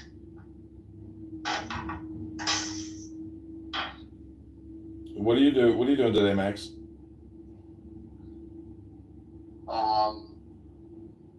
Honestly, recouping from fucking jury duty. I don't want to do much. Why don't you just go to the gym, work out, and do a hot tub? Yeah, honestly, I haven't worked out in a long time. I gotta get back into it. Bro, how can you not work out? Like, I mean, I know. Yeah, man, you gotta go. Like, I don't know. For me, I think, like, you know, I don't know, dude. I don't know how you do it, because I wake up every morning after I go to the gym. The next day, I'm like, damn, I feel good. If I didn't go to the gym, I'd feel like shit. Yeah. No, it's true. I feel like shit. Damn. Well, you know, I don't know what to tell you. Are you still taking Adderall? No. Holy shit. Well, time to start smoking some weed. You know, that shit went legal for a reason, right? Because it's like the most amazing chemical ever created. I'm not saying you want to start a smoking habit, but short term, to get over your depression, you may want to take God's greatest antidepressant every morning before you take your fat ass to the gym. The reason I haven't been going to the gym is like I've been enjoying food like Paterno's, you know, too much. I've been overindulgent. Well, that's the thing. It's like you got to work out before you eat. The food is the replenishment from the workout. Without the workout, you can't, you know, you're killing yourself with the food.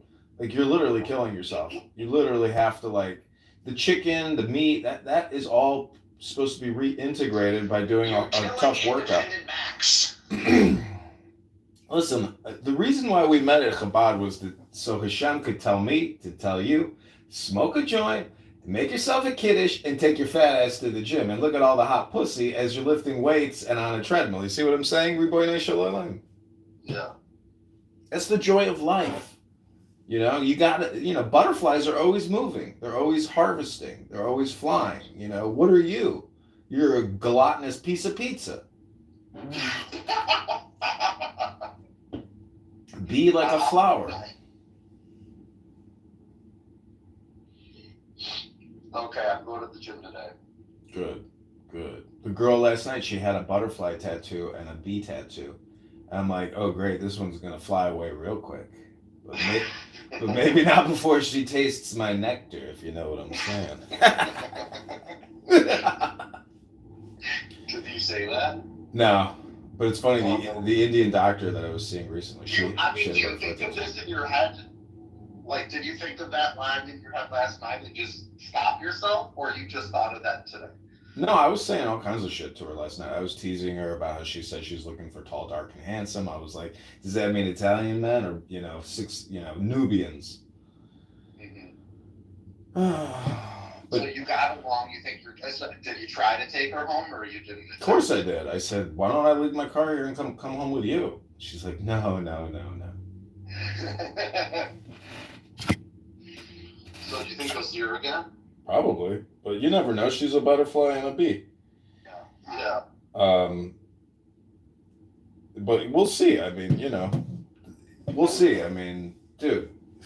I mean, I can tell you, it's fucking February. Come June, July, August, like that. Even if I start, you know, seeing her, that'll be like, you know, 4 months away. Anyways, if we hit the 3-month mark, it's very, you know, tempting to be like, hey, you know.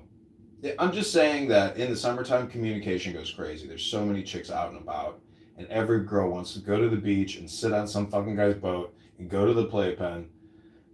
So, you know, I'm just like, she's a butterfly and a bee. I mean, why, you know, in meditation, basically, I'm saying, like, even with women, like, you have to let it go. You have to clear your mind of a woman, you know, a beautiful woman that you want to ravish. Yeah. And how much did you spend? 100? Maybe like 60 on the dinner, and then another like 40 on the drinks. 50, you know, $110. Did you go any place else besides Big Star? Yeah, we went to Violet Hour, that speakeasy across the street. Yeah, where you were like, I'm Mr. White. Zach, we go to this place. They're like, "Do you have a reservation?" I'm like, I don't know if I even said anything. And then Max is like, "I'm Mr. White," and I was like, "Holy shit!" And then they seated Mr. White and I, and then we're sitting there having a drink, and fucking Mr. White walks in, and he's a black guy. Oh my god, that's amazing. How did you know? Did you just guess Mr. White? No, he saw it on the registrar. That's beautiful. Yeah, I took a peek at the hostess stand and saw the name. And then you had to leave. No, they didn't say anything to us. Oh, really? Mm-hmm.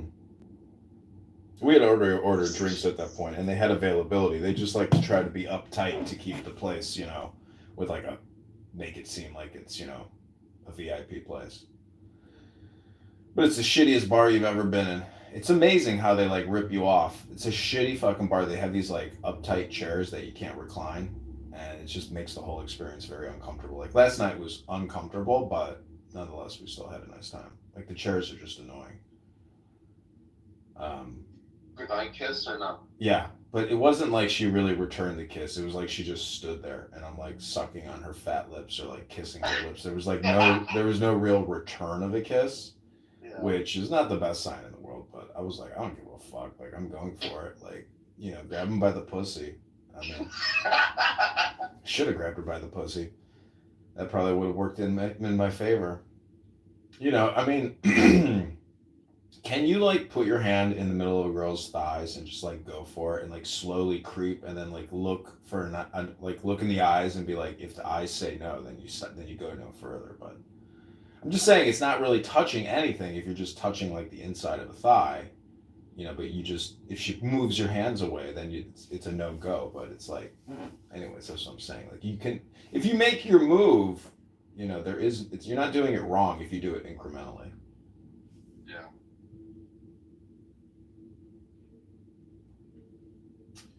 So what are you doing today, Zach? Yeah, the same shit. I was working at the restaurant. I've got a new kind of side job that I'm sure you would make fun of me for, but I'm doing that. What, the mushroom? That later. What's the side job? Teaching driving to high school students. Oh, cool.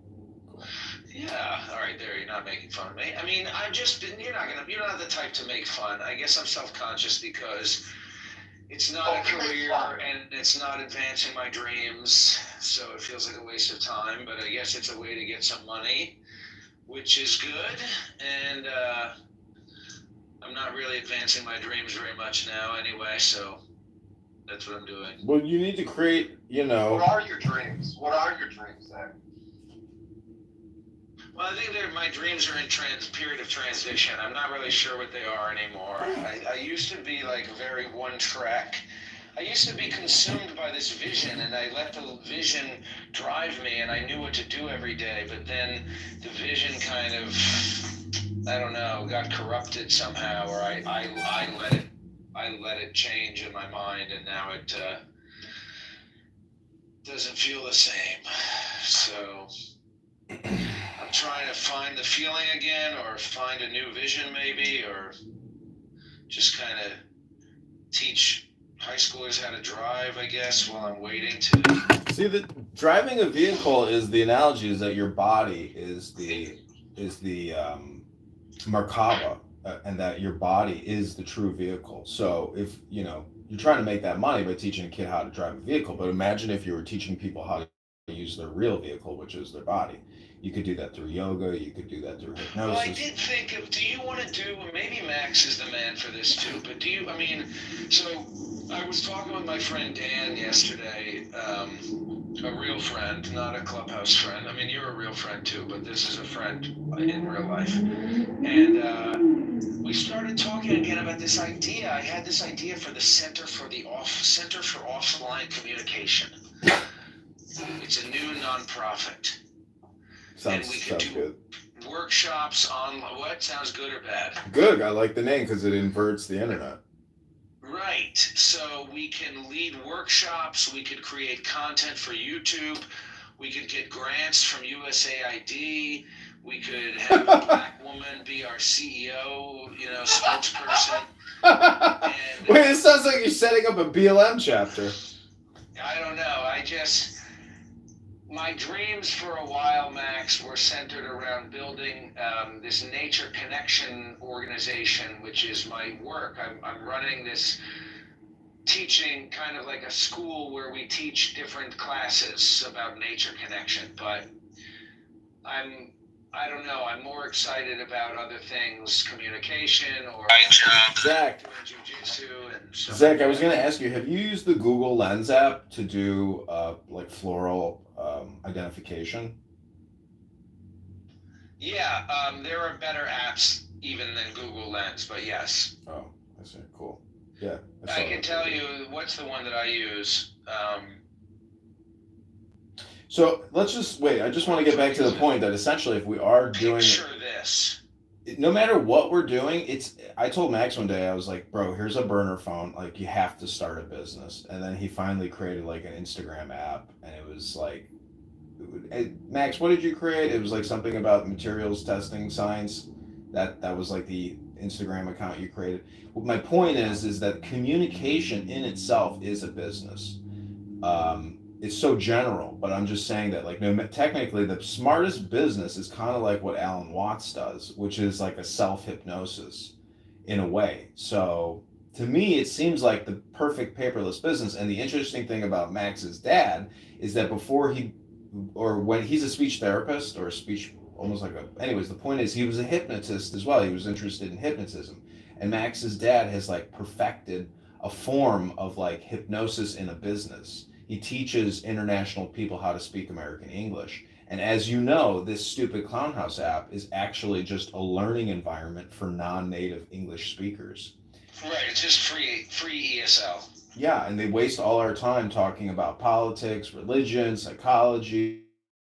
Technically, they're just communicating with native English speakers. And they sit here and they just define words or use, so it's a waste of time. But Max's dad actually has a pipeline where, hey, don't waste my fucking time. Click here to buy now.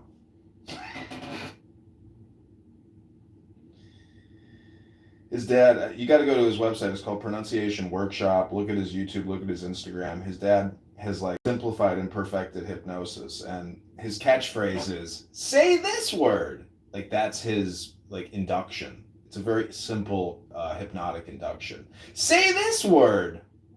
And then he uses the word, and then he like breaks it down with like technical grammar. His dad is very smart. His dad wanted to be a famous singer, but he's like, I can't be a famous singer because I'm bald. He's like, but I can be a world famous international English teacher.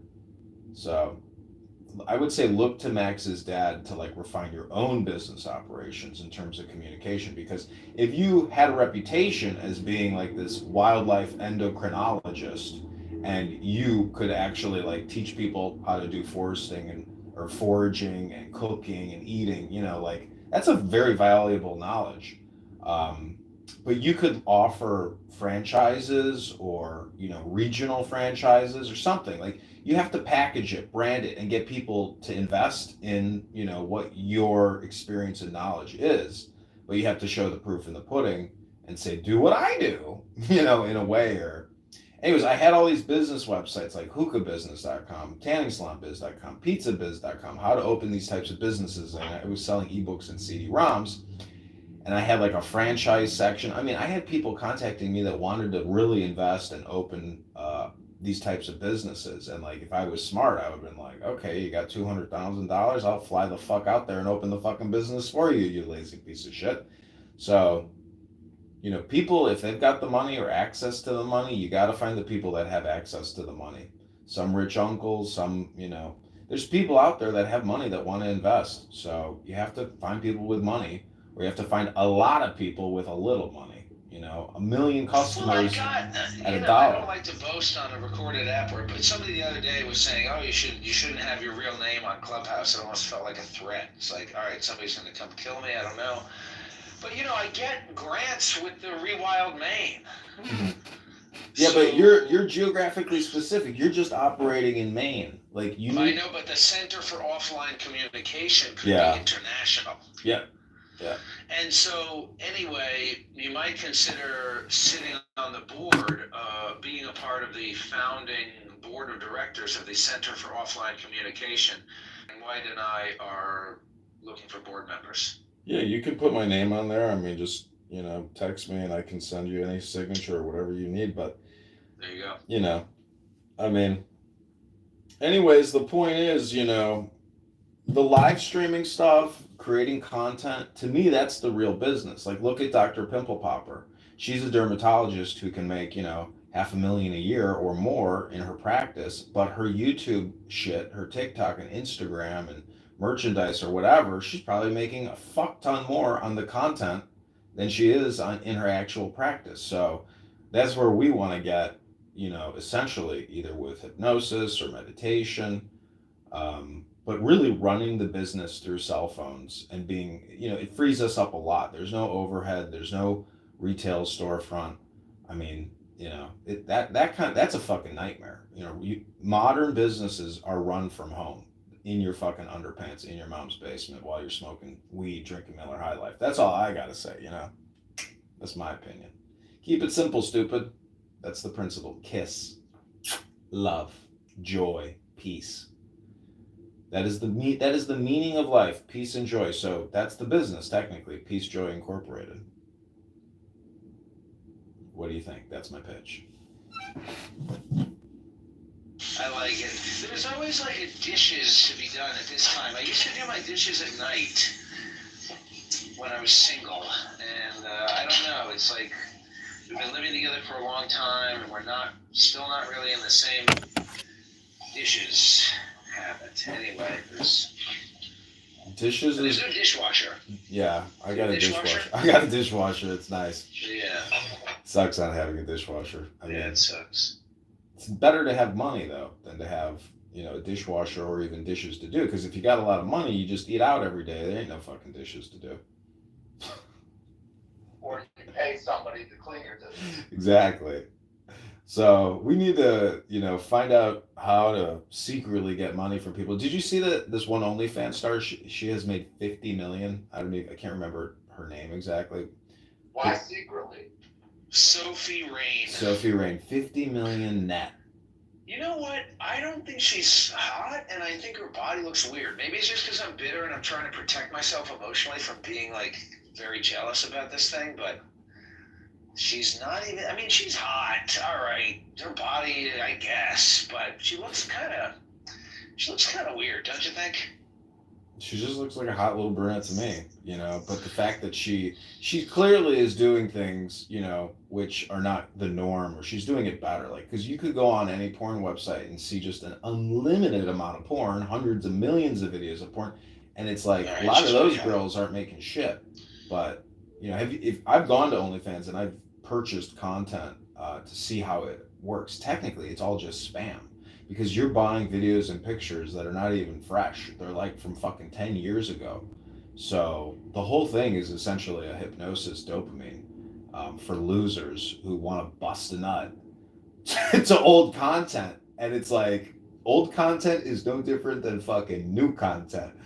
Fucking and video porn, it doesn't matter if it's like now or from 10 years ago. There's no fucking difference. It's all the same shit. It's just sucker losers who actually spend money on porn. It's insane, but it's a drug. It produces oxytocin. So, I'm not saying be a digital pimp and go all Andrew Tate, but I'm just saying be aware of communication and dopamine creation and hypnosis. We have to find a way, whether it's PG-13. I had a girl come to my apartment doing yoga in a bikini, and it was called bikini.yoga, and I was selling one-on-one personal bikini yoga sessions on Zoom for $250 a pop, and it was working. I had people that were like wanted to do bikini yoga, and so I'm not saying we could do that again, but like I'm just saying there's things out there that you're going to have to create, which are essentially opportunity costs for people that are going to click buy now. There's no other way to make the money. The money from the internet is still like pirate radio. It's a big opportunity to make money on the internet. It's a question of, also the other thing is CPAC, Conservative Political Action Committee. They have their annual CPAC meeting in DC. I should have gone to that this year. Our Max Gruber and my friend Max Rice, a mutual friend that I met through Max, is he went to CPAC, and like I have the ability to create videos that he might not be able to do because let's just say he's on the spectrum, you know. So like I'm good with a camera and I'm good with cell phones. So if next year, this time next year, if we're all still in a minion, we will go to CPAC, all of us, and we will film the shit out of Republicans and create basically a conservative media company, or at least attempt to. You know, if Ben Shapiro can do it, we can do it, gentlemen. That's my opinion. A serious one or a comedy one? Both. What's the difference? Because you know, comedy is what look at Jon Stewart and fucking our favorite guy. What's his face? I always forget his name. Primetime Stein, Alex Stein. You know, like he's only got like 200,000 subscribers on YouTube, but he's on TV. He's like on whatever network that is. You know, and his shit is crazy. The fact that he says he's married to a black woman, some black guy in a diaper. You know what I'm talking about? His cast member, the Ladante or. Have you ever actually watched his shit? You're like, this shit's crazy. It's like on acid.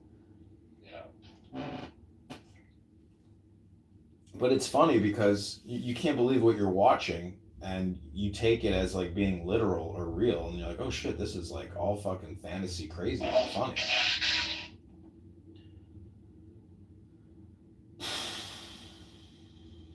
So Zach, Max was over here and we went to lunch. And before we went to lunch, I'm like, or after lunch, I'm like, let me show you the coach house. We go into the coach house on my property. There's a busted pipe flooding the fucking house. And I'm like, oh my God. So if Max wouldn't have come over here, I might not have gone into that coach house for weeks. Thank God you came over here, Max.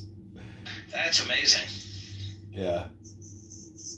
Oh man, Sounds like a good story. It was fucked. That place. I haven't been in there in 2 days. I'm about to see. Hopefully it's dried out. And I think, you know, thank God I had a break in the weather here. Otherwise this shit would have been frozen. Could have been like impossible to fix. Who knows?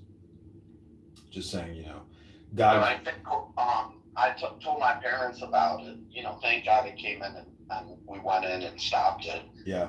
But my mom, you know, mentioned that you might. I mean, I don't know how much you care, but getting you know, they advertise like not reclamation, but filing an insurance company because underneath the tile, like I don't know, there could be you could have a serious mold problem. You know that building is old. Like I'm sure mold is just painted over. You know that's the secret of every landlord. It's like, shh, we're just gonna paint over the mold. When I was dating that girl Lenore, she was like, "Will you help my friend move like from one apartment to the other apartment?" I'm like, "Yeah, sure." So her and I go over to her place. I'm like, "Why are you moving out of this amazing apartment to like the second floor of this building?" It was in Old Town. She had the coolest apartment I've ever seen. It was like you walk in and then it like goes down a level in the center and it was like a square, like literally in the middle of the living room, and like she had all these cushions. I was like, this is like a cool like party scene. But anyways, I was like, why are you moving out of here? And she's like, there's so much mold in the bathroom and other places. So moving this girl's shit into this new apartment, I'm like, hey, come over here. I'm like, look, this fucking new place has mold all over it too. She's like, whatever. I'm like, but you sued your landlord over mold. You know, it was like she was fucking with her landlord. Anyways, she was a smart girl. She had some kind of like astrology, like reading business, and she was doing like star charts for people and charging them like, you know, $250. And she actually was making like 50,000-60,000 a year doing bullshit psychic readings and astrology chart readings. And she worked for she was a Jewish chick, and she worked for this beverage company that did very well. Anyways, yeah, that's life.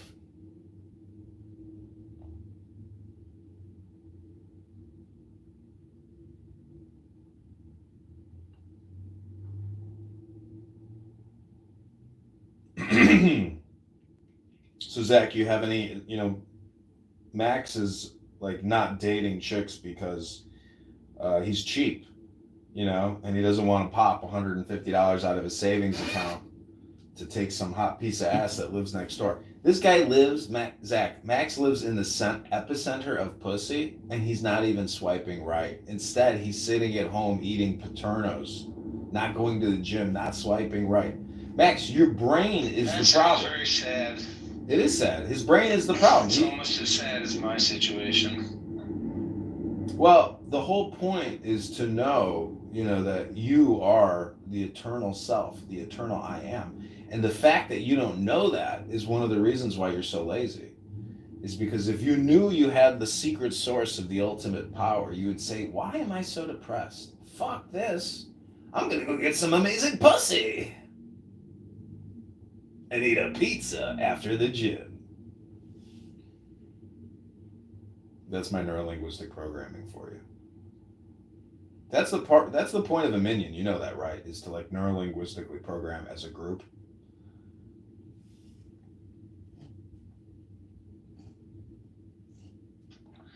I appreciate it. I think you've been a very positive influence on me. I think that oh man, I don't know what needs to change, you know?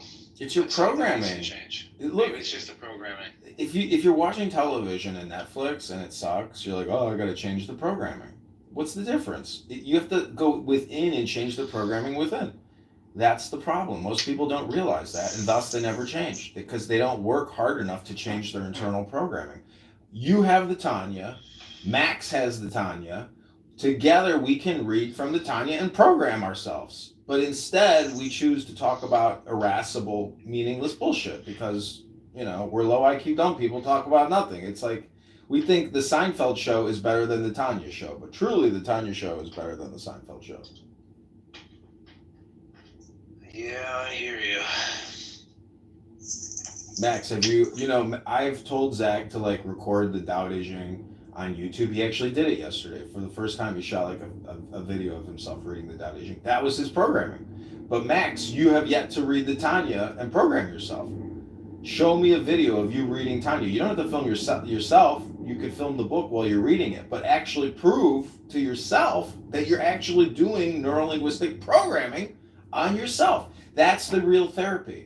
Talking to a therapist is not going to reprogram you. Reading a good book like the Tanya is real reprogramming. It's real. It's actually in your brain. And if you have comprehension, you're really actually doing neuroplastic restructuring of your brain, which is what you need. I'm just put on gloves and go out to clean my bathroom. Just gross. See, this is your problem. Is you don't need to clean your bathroom now. You need 10 minutes of toilet. You need to clean your fucking brain. That's your problem, and that's why you don't go to the gym. You got to clean your fucking brain. Going to the gym is also a cleaning of the brain. So, I don't know. I'm trying to be a person of positive vibrations. I hope it's helpful. Hashem sent me to a military academy and to the drill instructor school so I could yell at my favorite Yiddishkites and say, go to the gym and read a book, fatty! That's my favorite advice now. It's like instead of saying, you know, vote Trump and go to the gym, fatty, it's read a book and go to the gym, fatty. There's like no better advice now because Trump is already in office. So next step, go to the gym again and read a book, fatty.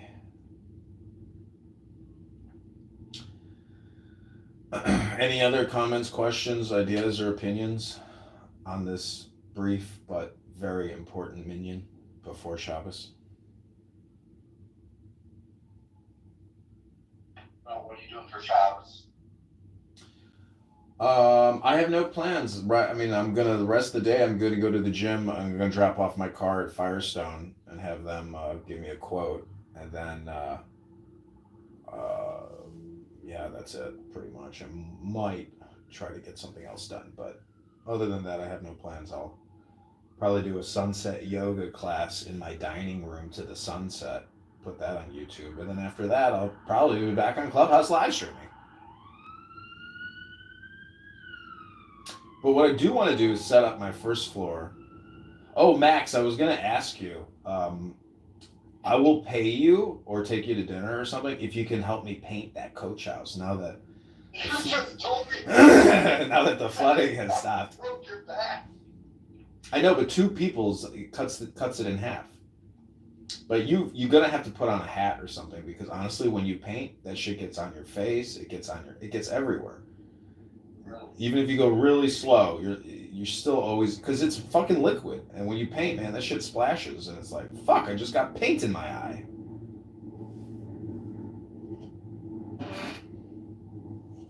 I wore glasses last time. I wore a hat. I wore white clothing, but like it gets all over your arms. It's like you literally, when you paint, you literally got to suit up because scrubbing paint off your skin is like annoying, and you know that paint is fucking bad for your skin. So,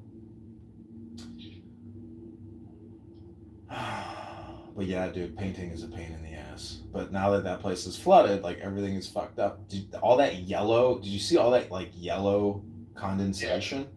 What was that? That is like literally moisture, like pulling chemicals out of the wood, out of the walls. Yeah. But dude, you know what's amazing is my water pressure in my unit for like the past 2 weeks has been very low, like very low, and finally the water pressure is back. So I wonder if that leak was causing a water pressure issue for the main property, but because we closed it, it recreated the pressure. So I don't know if that was what the issue is, but it's terrifying to think how long that shit has been flooding. Because that floor was fucked. I just really hope it fucking evaporates. How will your water bill you find out? Water bill? I don't pay the water bill anymore. No, why haven't? I'm fucking $450 a month. I can't afford that. I think I owe the city now like close to $3,000 for the water and the sewer. I don't even know if they're taking the garbage away anymore because I'm not paying the water and sewer bill. But Lori Lightfoot put in a law that said the city can't turn your water off if you don't pay the water bill. But I don't know about the garbage. But this is the crazy thing. This is how corrupt shit gets. It's like, okay, well, I'm not going to pay the fucking bill, but you know what I am going to do? When I see the garbage truck come by, I'm going to run out there with a $5 bill and say, hey, get rid of my garbage. And you know what the garbage man is going to say? Yes, sir. I never met a garbage man who didn't take cash. That's my opinion.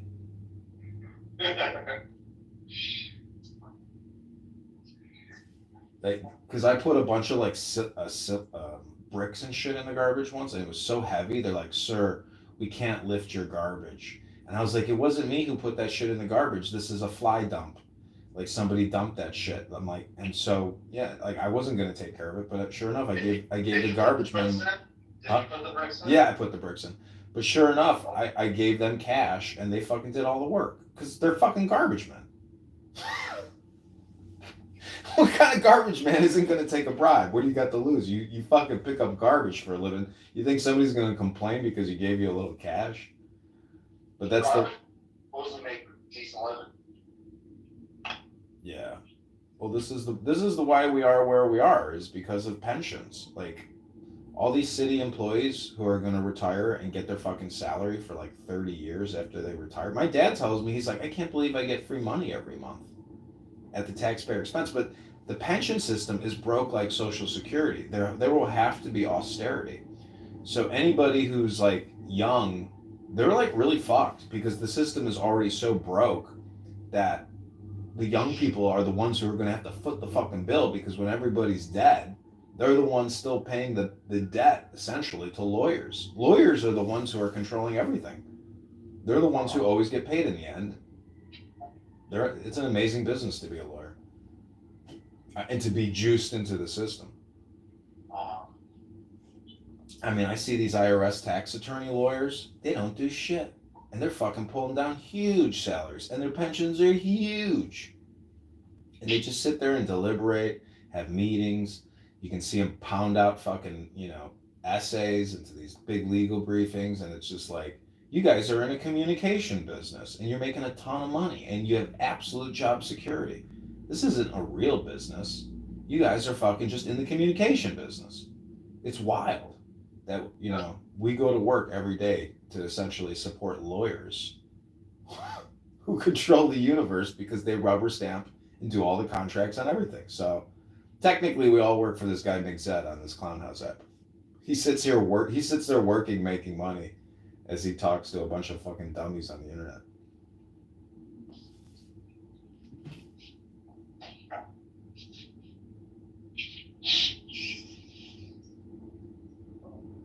How long have you known Zach? Zach, how long have we known each other? Like 2 years, maybe? 3 years? Yeah, I would say that I've been on Clubhouse maybe 3 years or something. I met you pretty soon. I don't know. On and off. I thought you were British for a long time. British man named Edmund. I don't know if Max is really aware of that. Yeah, you know. Are you still on the Dakin on? Oh no, now you're Adrian. Yeah. But how did you follow Edmund to Adria? Like, did you publicize that you were switching identities? No, Edmund is from the very beginning. That was my first Clubhouse account. It was called Edmund Dakin because of the streets. But no, the transition to Adrian started like 8 months ago because. But like, how did people follow you? How did people know that you're the same person on Clubhouse? They know my voice. That's the thing, is everybody, even when I go into a room with a new profile and I try to do a fake voice, everybody's like, is that fucking Edmund? It's Edmund. So you're really famous on the platform. You know, there's no such thing as fame in Clown House because everybody's a fucking loser, including the famous people. Like, if you were the king of retarded people, of like autistic people, are you really a king of anything? Yeah. There's no reward for fame either. Like, everybody knows Edmund Dakin as the troll on Clown House, but it doesn't go any further than that. Yeah, if this app had like a tips function or some kind of like a subscription mode, you know, like I could have like maybe 100 people paying me monthly to be an asshole. But no, there's not. That's why this app is the dumbest fucking piece of shit in the world. Is it takes everything from you and gives you nothing. Zach, are there other personas on Clubhouse like Admin, like Adrian? No. I mean, look, no homo. Are there multiple people like, or is he very unique? No, he's very unique. He's a very special boy, and I think that he has a lot to offer. And I'm very, I'm very much in approval of his behavior. No homo. Somebody on YouTube named Season Troll wrote, "Dude, you have perfect shaped head for a bald guy." There you go. There you go. See, you do it long enough and the people will find you. My dad told me that once too. I was like depressed because I was going bald. He's like, "John, you got a nicely shaped head. At least you got a nicely shaped head."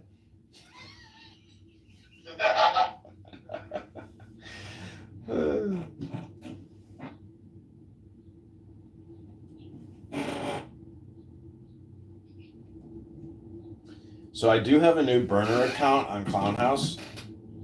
Zach, don't tell anybody that it's me.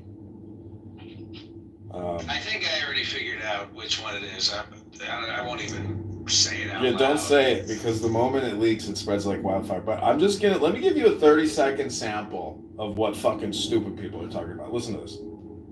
I gave them the name of an older lieutenant that was here. There's never been a veteran right? And they wrote down my name, and I had to prove to them that is my name with an ID.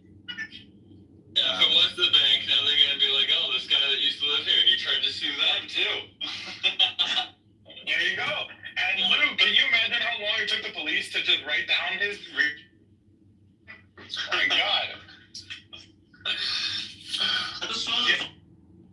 It's kind of cool when you use Clubhouse on an Apple. Like, it actually uses the bottom speakers and the top speakers, like for individual speakers. It's kind of cool. Android doesn't do that. Android just uses like the speakers, but Apple actually separates out the speakers. That's pretty crazy. I haven't used Clubhouse on Apple in a long time. Okay, any other final comments, questions, thoughts, ideas, or opinions as we end our morning Shabbos meditation? Right, good Shabbos.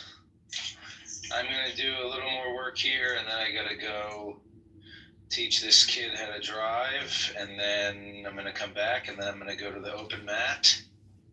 Zach, I was going to tell you, Max went to Israel too. Max, how long ago was that? Like a year ago that you went on that trip? 2 summers ago now. 2 summers ago. So, and you were in like an armored bus, right? Like doing a tour of like a contentious area in the West Bank or Judea Samaria, right? Hebron. Oh, and Palestinian. so what? It was like, was it like a ghetto, like a ghetto bus tour? You know how people in Chicago will get in a security bus and do a ghetto tour? Yeah, but we went to where Adam and Eve and all like the forefathers. Abraham was buried and Rachel was buried and Leah, but it happens to be in the town where the Palestinians are. Zach, have you ever heard of Hebron? Did you ever go there? Yeah, of course I've heard of it, and no, I've never been there. Yeah. So wait, Max. That's cool. Max, any other like observations from your experience? Like, what was the trip called again, or what was the theme of the trip? I can't even remember. Hold on me. And it's basically, they're trying to get, I think it's called Baal Tshuva, but they're trying to get people who are Jewish to become Orthodox. Oh, wow.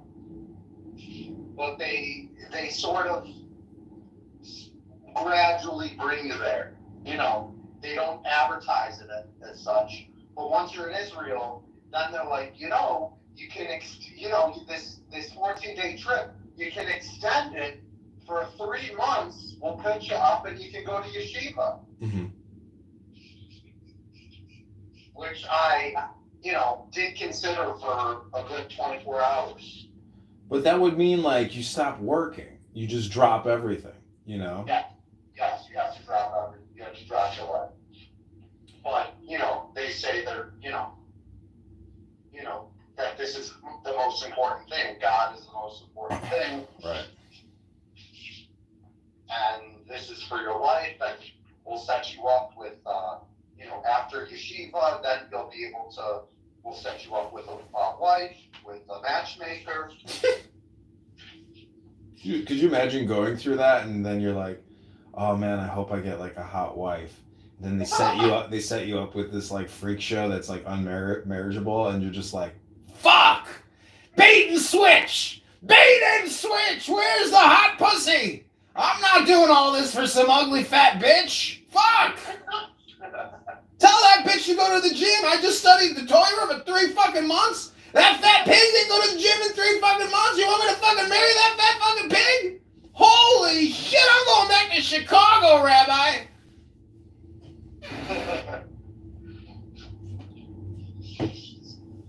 It's my Sam Kinison voice. Like I've essentially, like, if I'm gonna do stand-up comedy ever, like, open mic night, I'm definitely gonna do a screaming comedy routine.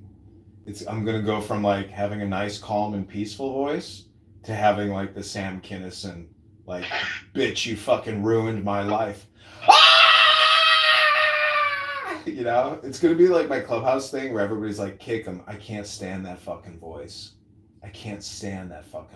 It's just when he uses that voice, I can't fucking stand Edmund.